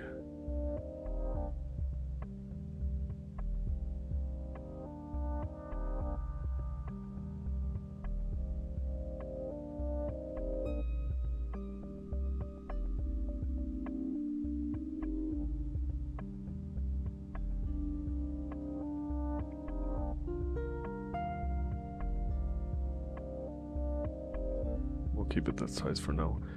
I know it's, well, maybe it's gonna be smaller, but. And the water heater, which is actually probably gonna be a tankless wall mount. And I realize this is inaccessible from here. I mean, we can move that wall or change the space, but or move this. I'm not sure. You know, the water heater and furnace technically could be utilize the same space as the washer dryer, since it'll have a drain in there, so we can double function.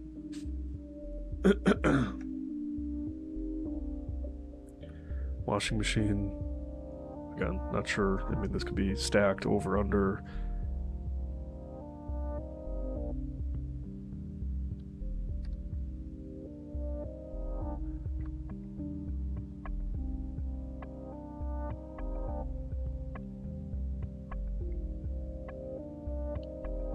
I'm just kind of testing the spaces for the sizes.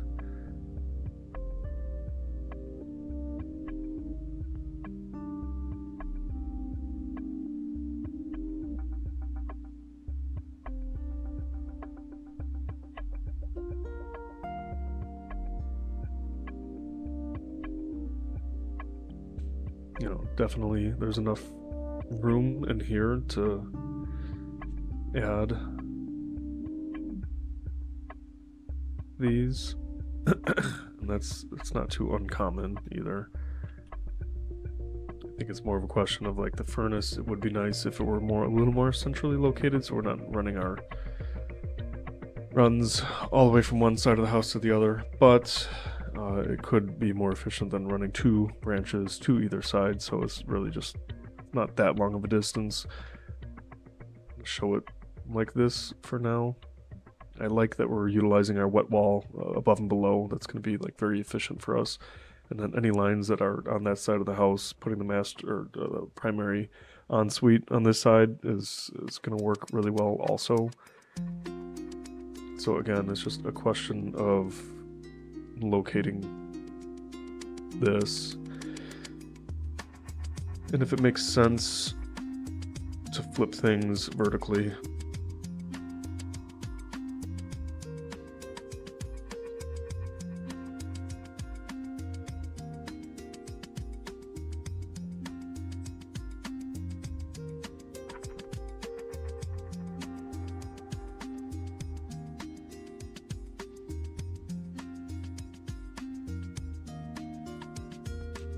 There's no way of getting around this.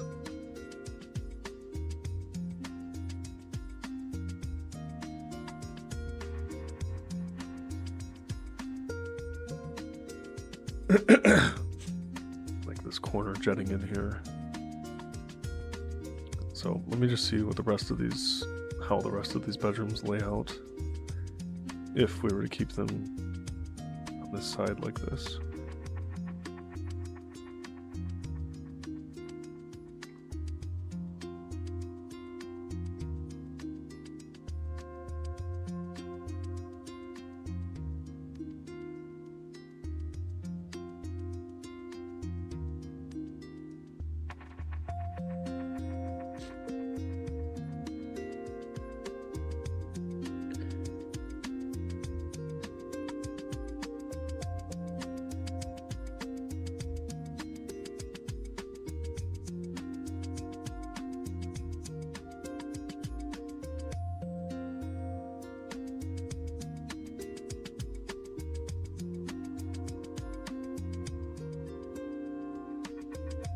Okay, we got 8 foot, so I know these need to be 24 each.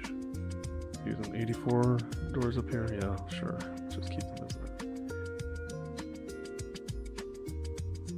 And then flip with a copy. I'm just gonna, I want to propose doing trimless, whoops. So I know that can go right against the edge there.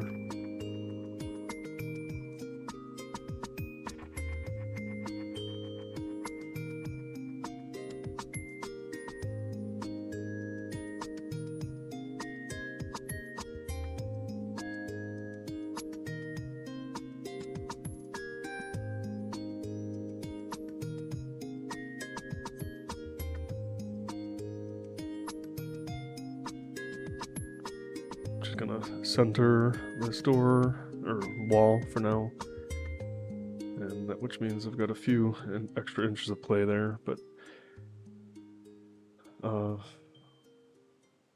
copy this down. It just means that one of these doors needs to be, doesn't need to be, but ends up getting placed in front of the closet configuration. Before I go further on that, I just want to make sure the closet is the right depth, which needs to be a minimum of 2 feet. Okay.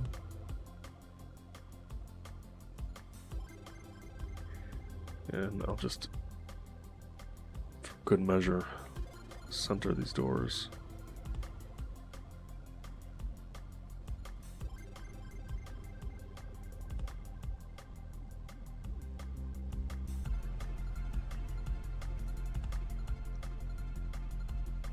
So if you want to add a little bit of trim, you can.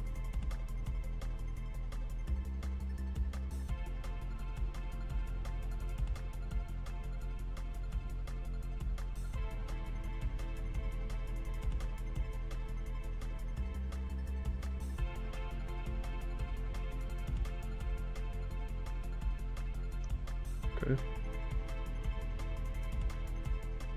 Beautiful. Let's see what we're ending up with here. I don't know, like this dimension, it's not deliberate yet, so if we want to call this like 11 feet, just so we're clearing that like 100 square foot mark.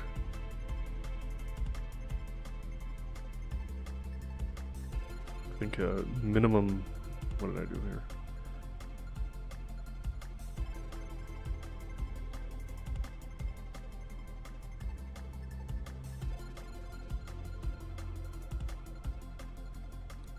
Feet. Minimum bedroom square footage, I believe, is 74 square feet.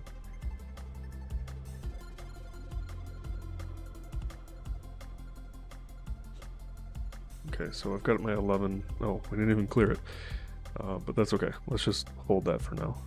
Make some progress here.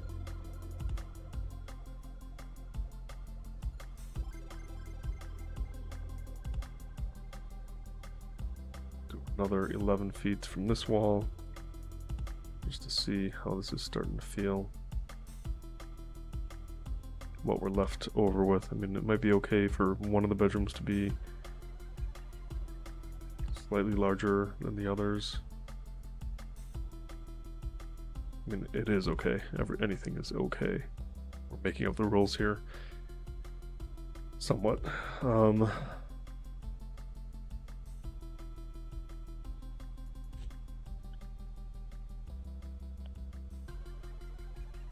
So we've got 11-foot width there, 11-foot width here. They both have a 4-foot wide, 2-foot deep closet.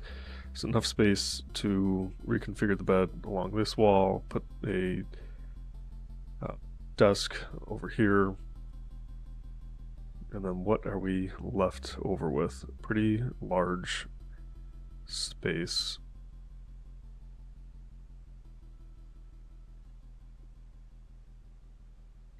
The question is just if this space is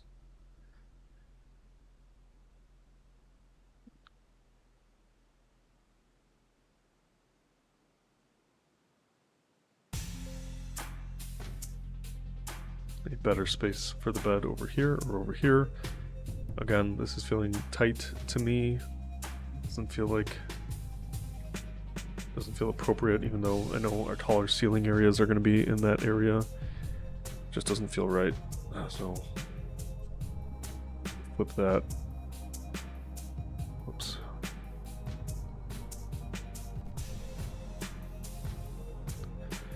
Save and sip.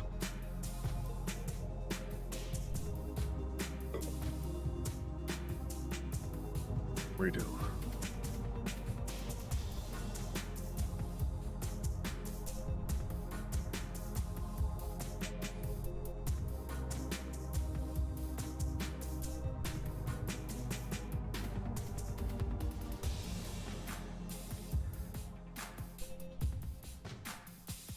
Like, that feels like a really nice walk-in closet area to me.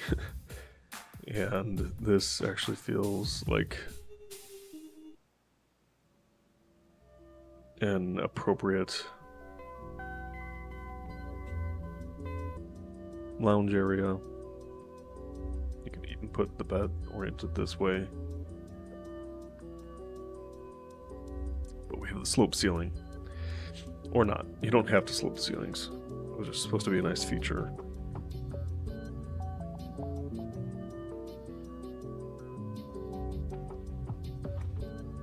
Which again is making me feel like I might take a stab at locating this up in this top right corner. Some of this geometry I thought would be fun to have in a primary bedroom, and it still can be. Just a question of like how exactly it's going to be used and laid out. Got our storage closet there, or not. This can become a hallway. Let's see, what's our width on that? Hallway is 3'6", so the same as that. So we could have it that this splits this way, and you could put a door from this bathroom into here.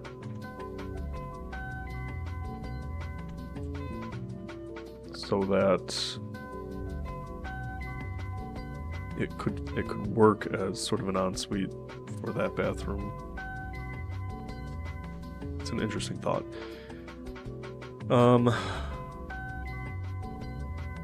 Let's just finish up this layout as it is, which means I can either try to squeeze in a third bedroom over here, which doesn't feel appropriate.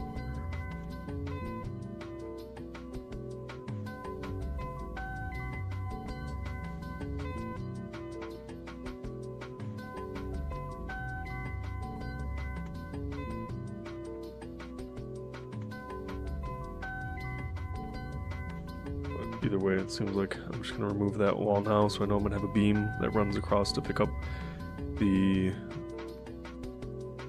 rafters or joists that are running across there. And then this space, it's just very large.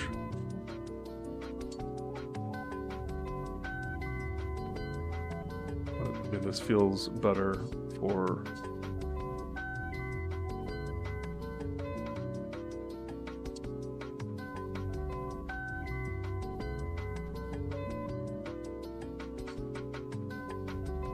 like occupying this entire space here for the primary.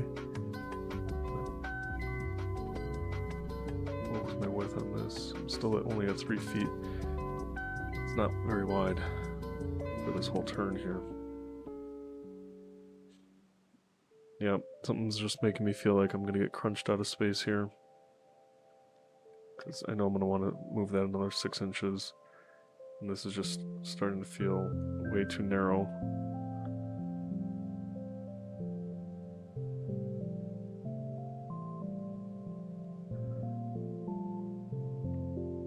I mean, this feels way more appropriate. Maybe that's just how it's going to have to be for this scheme.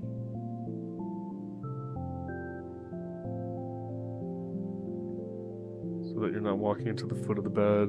You know, you could move this door to the end of the hallway there.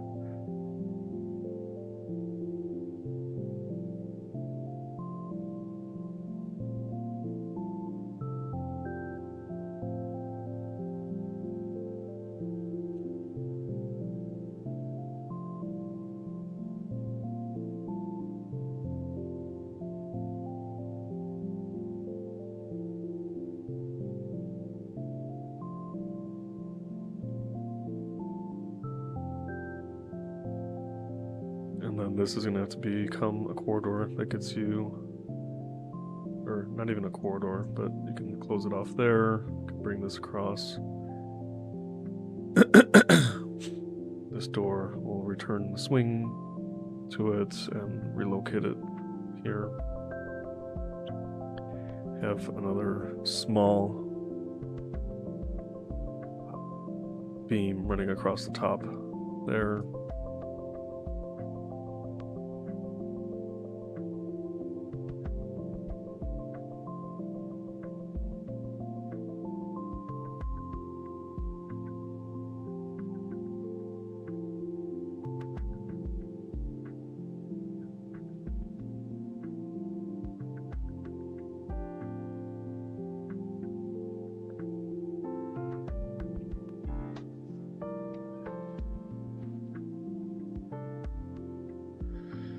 And that's going to work out a lot better for the size of a bedroom on this side. It should be similar in depth.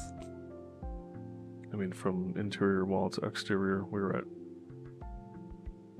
9 feet here, 8'10" and change, just under 8'11". So it's actually wider on this side without the corridor. So a little bit of wasted extra corridor space there. I'm not too happy about. But, or what am I talking about? You don't even need to, my gosh. Okay, let's reverse. You can have the entry to that room off of the corridor. I was getting confused or just sidetracked by the closet that was there. Okay, so that's better. That makes me feel happy. Nice. Now we're talking. And then all we have left to do is put the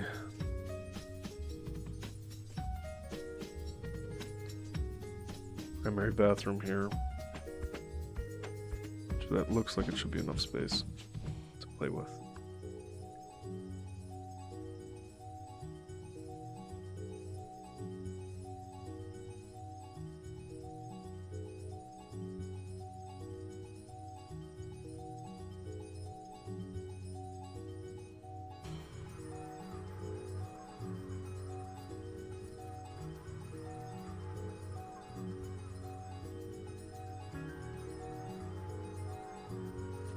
Kind of a funky shape, but I think,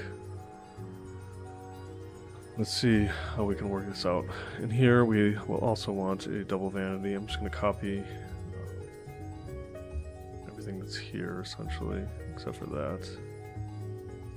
I know for this, actually I'll scooch this down. I want to put like a closet there, like a small storage closet. But for this, let's see which orientation is going to work out the best for us here.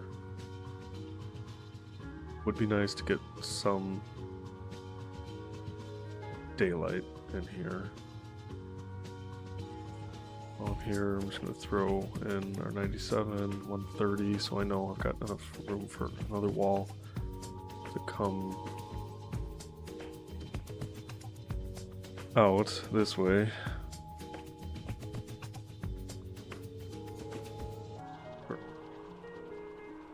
Closet.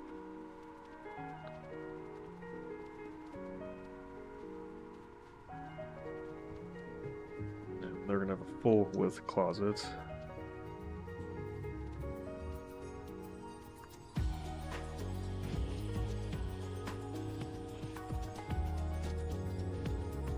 Just doing this to remind myself. Or not, or we just give them the same size closet, and their bedroom is more or less the same size. So we got our 1, 2, 3 bedrooms, and then our primary with walk-in closet and sitting area, little workout area, however they want to use this space. I mean, this is, I always tell my clients, I mean,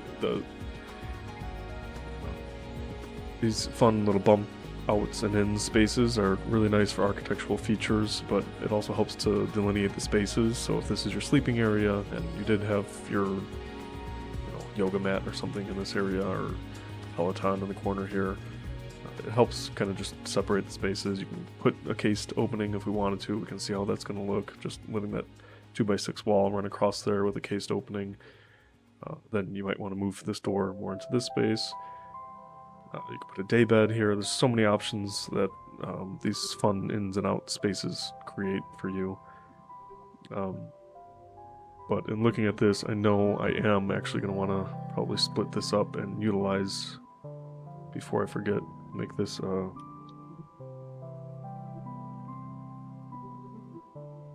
2x6 wall.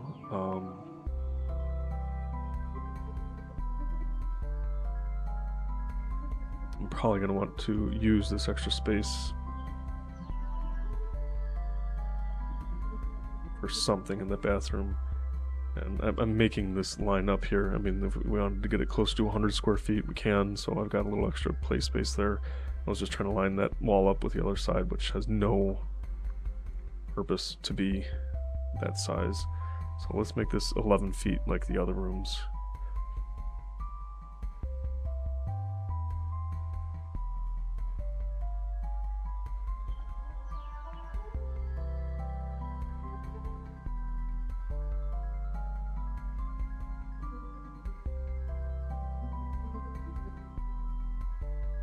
Be a little different.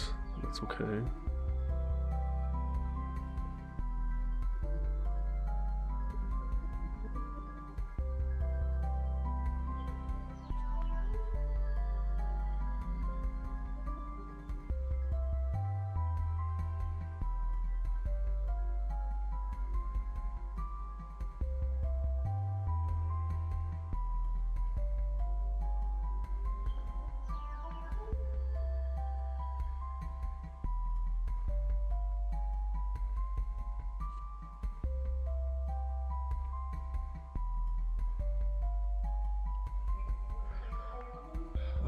What was I doing? 11 feet in this direction. Let's see how it looks. Ooh. So we're deeper, so we don't have to hold to the 11 feet.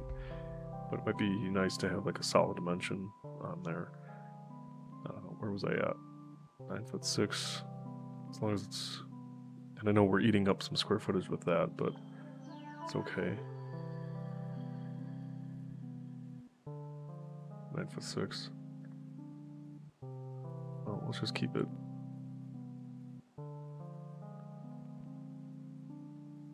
9'6" for now.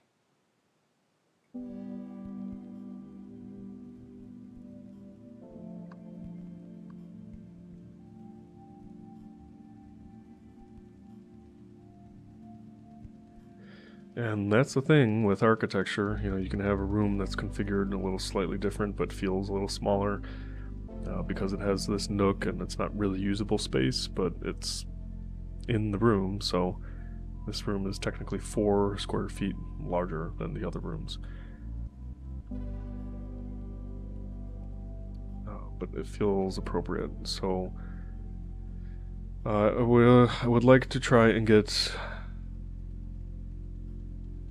the throne in a separate area, which is why I was sort of notching that out.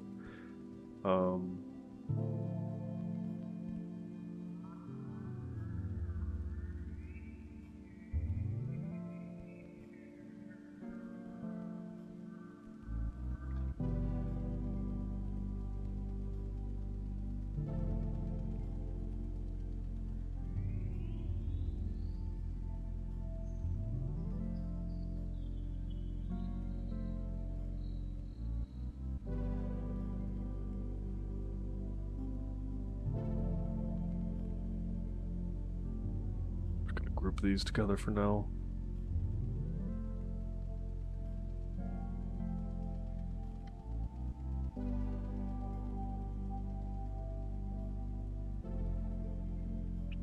Double vanity, 6 feet long. Just to play with this.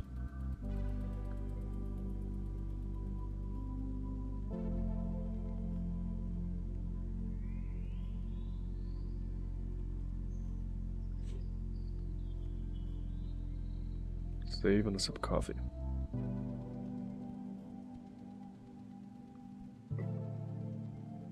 Okay.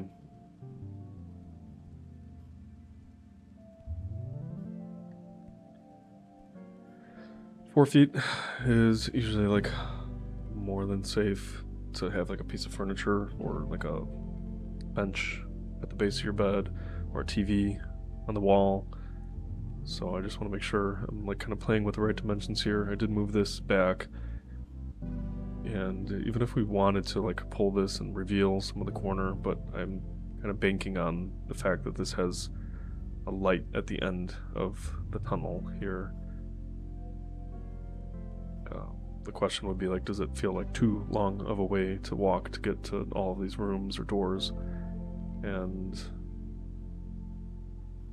I don't think so. I mean, for the bathroom, it works for these bedrooms here, and then we can decide if we wanted to flip this door down so it's not conflicting with that.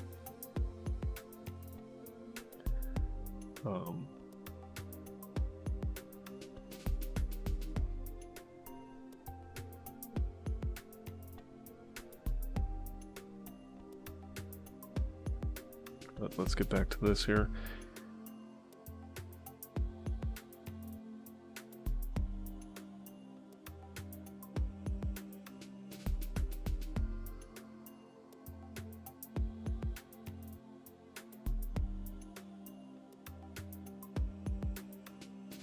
Could do this. Got the shower tucked in here. You don't have access to bathroom or the toilet. You can do this centered, and we can have this tucked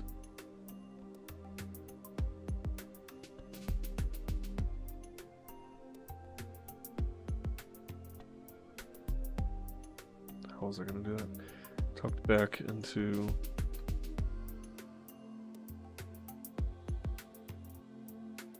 something like that.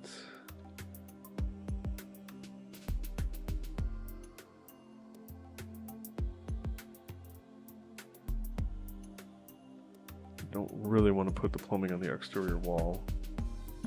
It's not the end of the world, but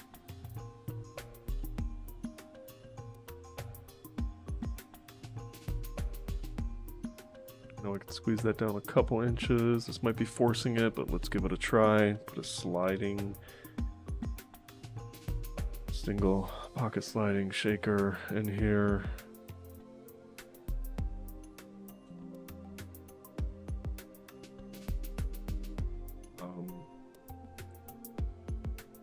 Question is, does it make sense to flip this? Yes, probably, so that their closet is on the outside wall. This goes on the inside wall. finish face, interior. Let's make this a 2x6. Stud wall.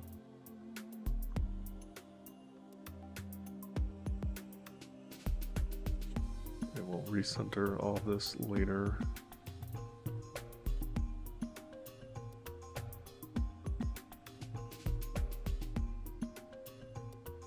Need 4 feet, so I'm just gonna give myself as much leeway as possible right now.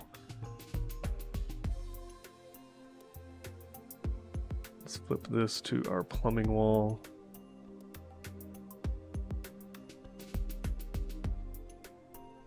Let's offset it so we're not fooling ourselves. I think the minimum width is 32 inches, but that's just too tight.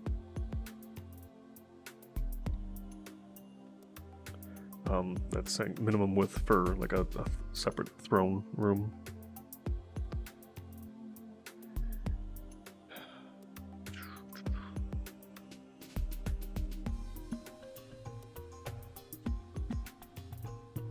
It's close. It's close.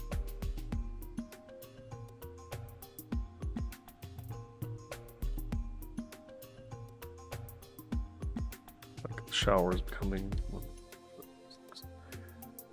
an issue, and really the depth of this. I mean, we could put like a 36-inch closet in there if we wanted to. Technically, the programming calls for the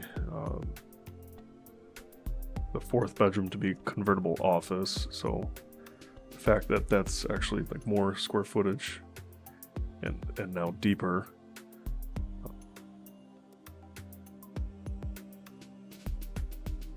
We probably could go a little smaller on that to give us a little more space here. Really, like the door is what I'm concerned about. But we've got 2'2", so that's fine as is. I just don't like how... Oh, well, I said I was going to flip this, and then the shower's going to go on that wall. Perfect. What was I thinking? Okay, so this should work out. And it looks like we could either increase the vanity widths a little bit, which probably want to do 3 inches on each. So I'm just gonna leave that floating for now. This is, like I said, the details I can get into, because I don't want to make that bedroom any smaller. I think that's okay as long as this all works out.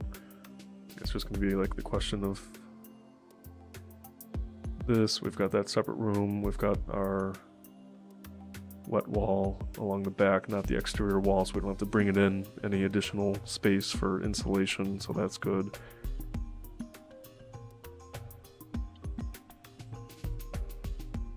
And then we could put this as like a high window, 72 by 21. 5 feet off the ground. Let's see where our section cut is cutting through here. 4. Cut it at 5'3" so we can see that window. Let's put a huge shower there. And then we should wrap it up after this. Let's see. Shower. We'll adjust the pan size. It'll probably be a custom built-in situation. I mean, unless we wanted to keep it like a regular pan size, then we can shift all this down, but I don't know if it's feeling a little tight. 180, 90, 90. This is 60 by 3.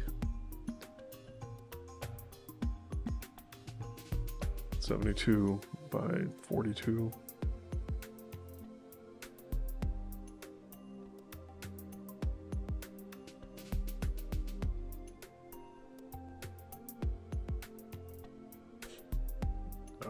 Again, I mean, like, that can work out. It does work out. If we wanted to just take this and move it to here, we wouldn't need to add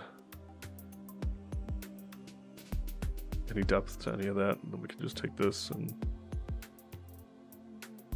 Slide it down. We know that the window would align. It's like an up high window, have that all framed in there nicely. What is this?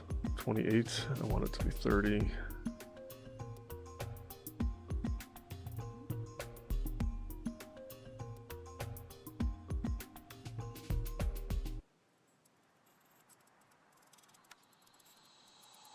Okay. I can nudge that over. We'll do alignments later. Just want to make sure this all works. And it looks like it does.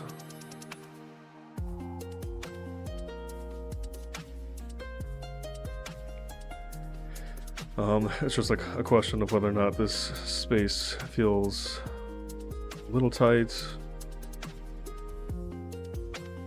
I mean, I think people are going to prefer to have the toilet in a separate space and have a smaller space like this with some backlit, naturally backlit. I'll throw some mirrors on the wall, and then let's look at this in 3D, and then we'll cut this off. So, mirror. What have we got?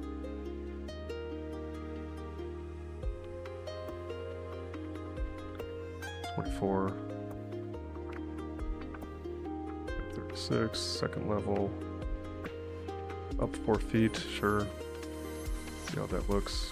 Copy that over.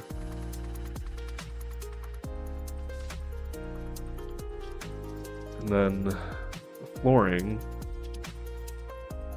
Copy, paste in place, align to current view. Change the type to a hexagon, charcoal, porcelain, sure, for fun. Let's just do that. Outline it in the space here.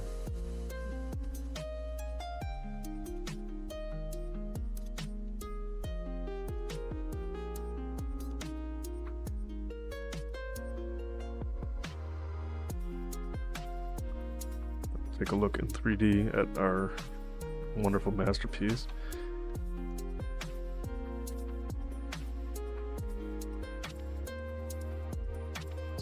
And then I have to delete that from the floor we copied it from. Like that. Okay. So I'll add some furniture in this area to make it look like a cozy little sitting area. Probably some shelves floor to ceiling with some lighting coming down there. That'll look nice. You usually want the entrance to your walk-in closet like centered so you can have the like 270-degree closet. Probably put a double door in there or something. It's just conflicting with where I would have a furniture piece a little bit.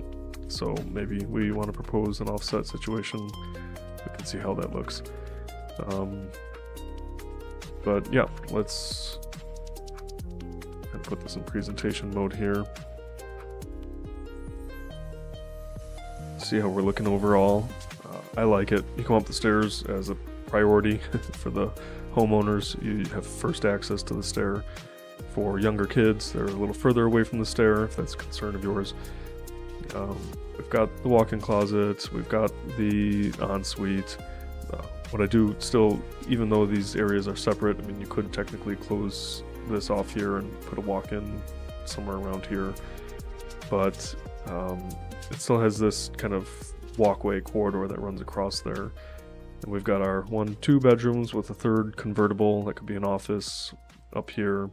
It's got the closet in there, so it qualifies. We've got our double vanity second bathroom with a tub, and our full laundry room utility closet that'll have tile, it'll have a drain, so it's all per code. And again, we can even, I mean, this is more than enough space for this. We could put a pantry, we could put a folding station above that. We should have 3 feet, yeah, 3 feet and change in front of the dryer washer. So that all works with our wet wall. It's shared on the wall below.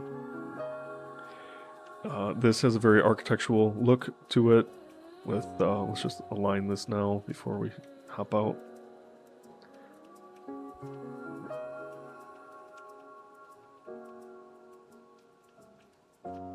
And what should I do? I'll just draw a line here and copy this line down below. Paste, align to current view. So that's gonna push this window over slightly, which is fine. And now if you wanted to, also here, you could put picture on the wall, a little furniture piece, something, plant in the corner there, and we scooch this down. I'm running all over the place, but the island is 8 feet long by 3 feet deep, so it's a good portion of your slab size there. Again, shared wet wall down below for the mudroom. Even if you wanted to add a utility sink, that would work for that wet wall. But we wanted to look upstairs at our floor plan here. And so there's the window that we just aligned at the top and bottom there. I would do the same thing for that window there. These windows have no placement yet. All the windows on the second floor basically need to be looked at. But let's cut through and just assess this a little bit from 3D plan. Again, this we can either pull back part of the way, all the way, put a beam in that runs all the way across, put a second beam that spans from this primary bedroom wall to the outer corner here. There's different ways we could do that, but I thought that having the window at the end of the hallway gave us reason to not have to pull this down. If sound or privacy was an issue, you can leave this wall as a full-length wall, and so that noise from down below isn't bleeding up above. That might be also part of a concern for the door being right at the top of the stair here for the primary bedroom, so you can always shift that down, and maybe it does make more sense to come into this kind of corridor on center there. Facing the bedroom area, that's fine, or not. I mean, that's a personal preference. So, like I said, all your doors are aligned in this sort of front corridor space here. Not sure why my fireplace wall from below is coming through, but from top of slab to ceiling level 1. You're using this front hallway space to get to your walk-in closet, the hallway access, and the primary bedroom. And this bathroom, I think it looks fine. It looks good. Better than fine. I mean, I think it's got the double vanity in there. I'm showing floating vanities, but they can be, typical, mounted on the floor. You've got your throne, pocketed toilet room there. And I think the toilet was off center, yeah. Because I moved these walls a little bit.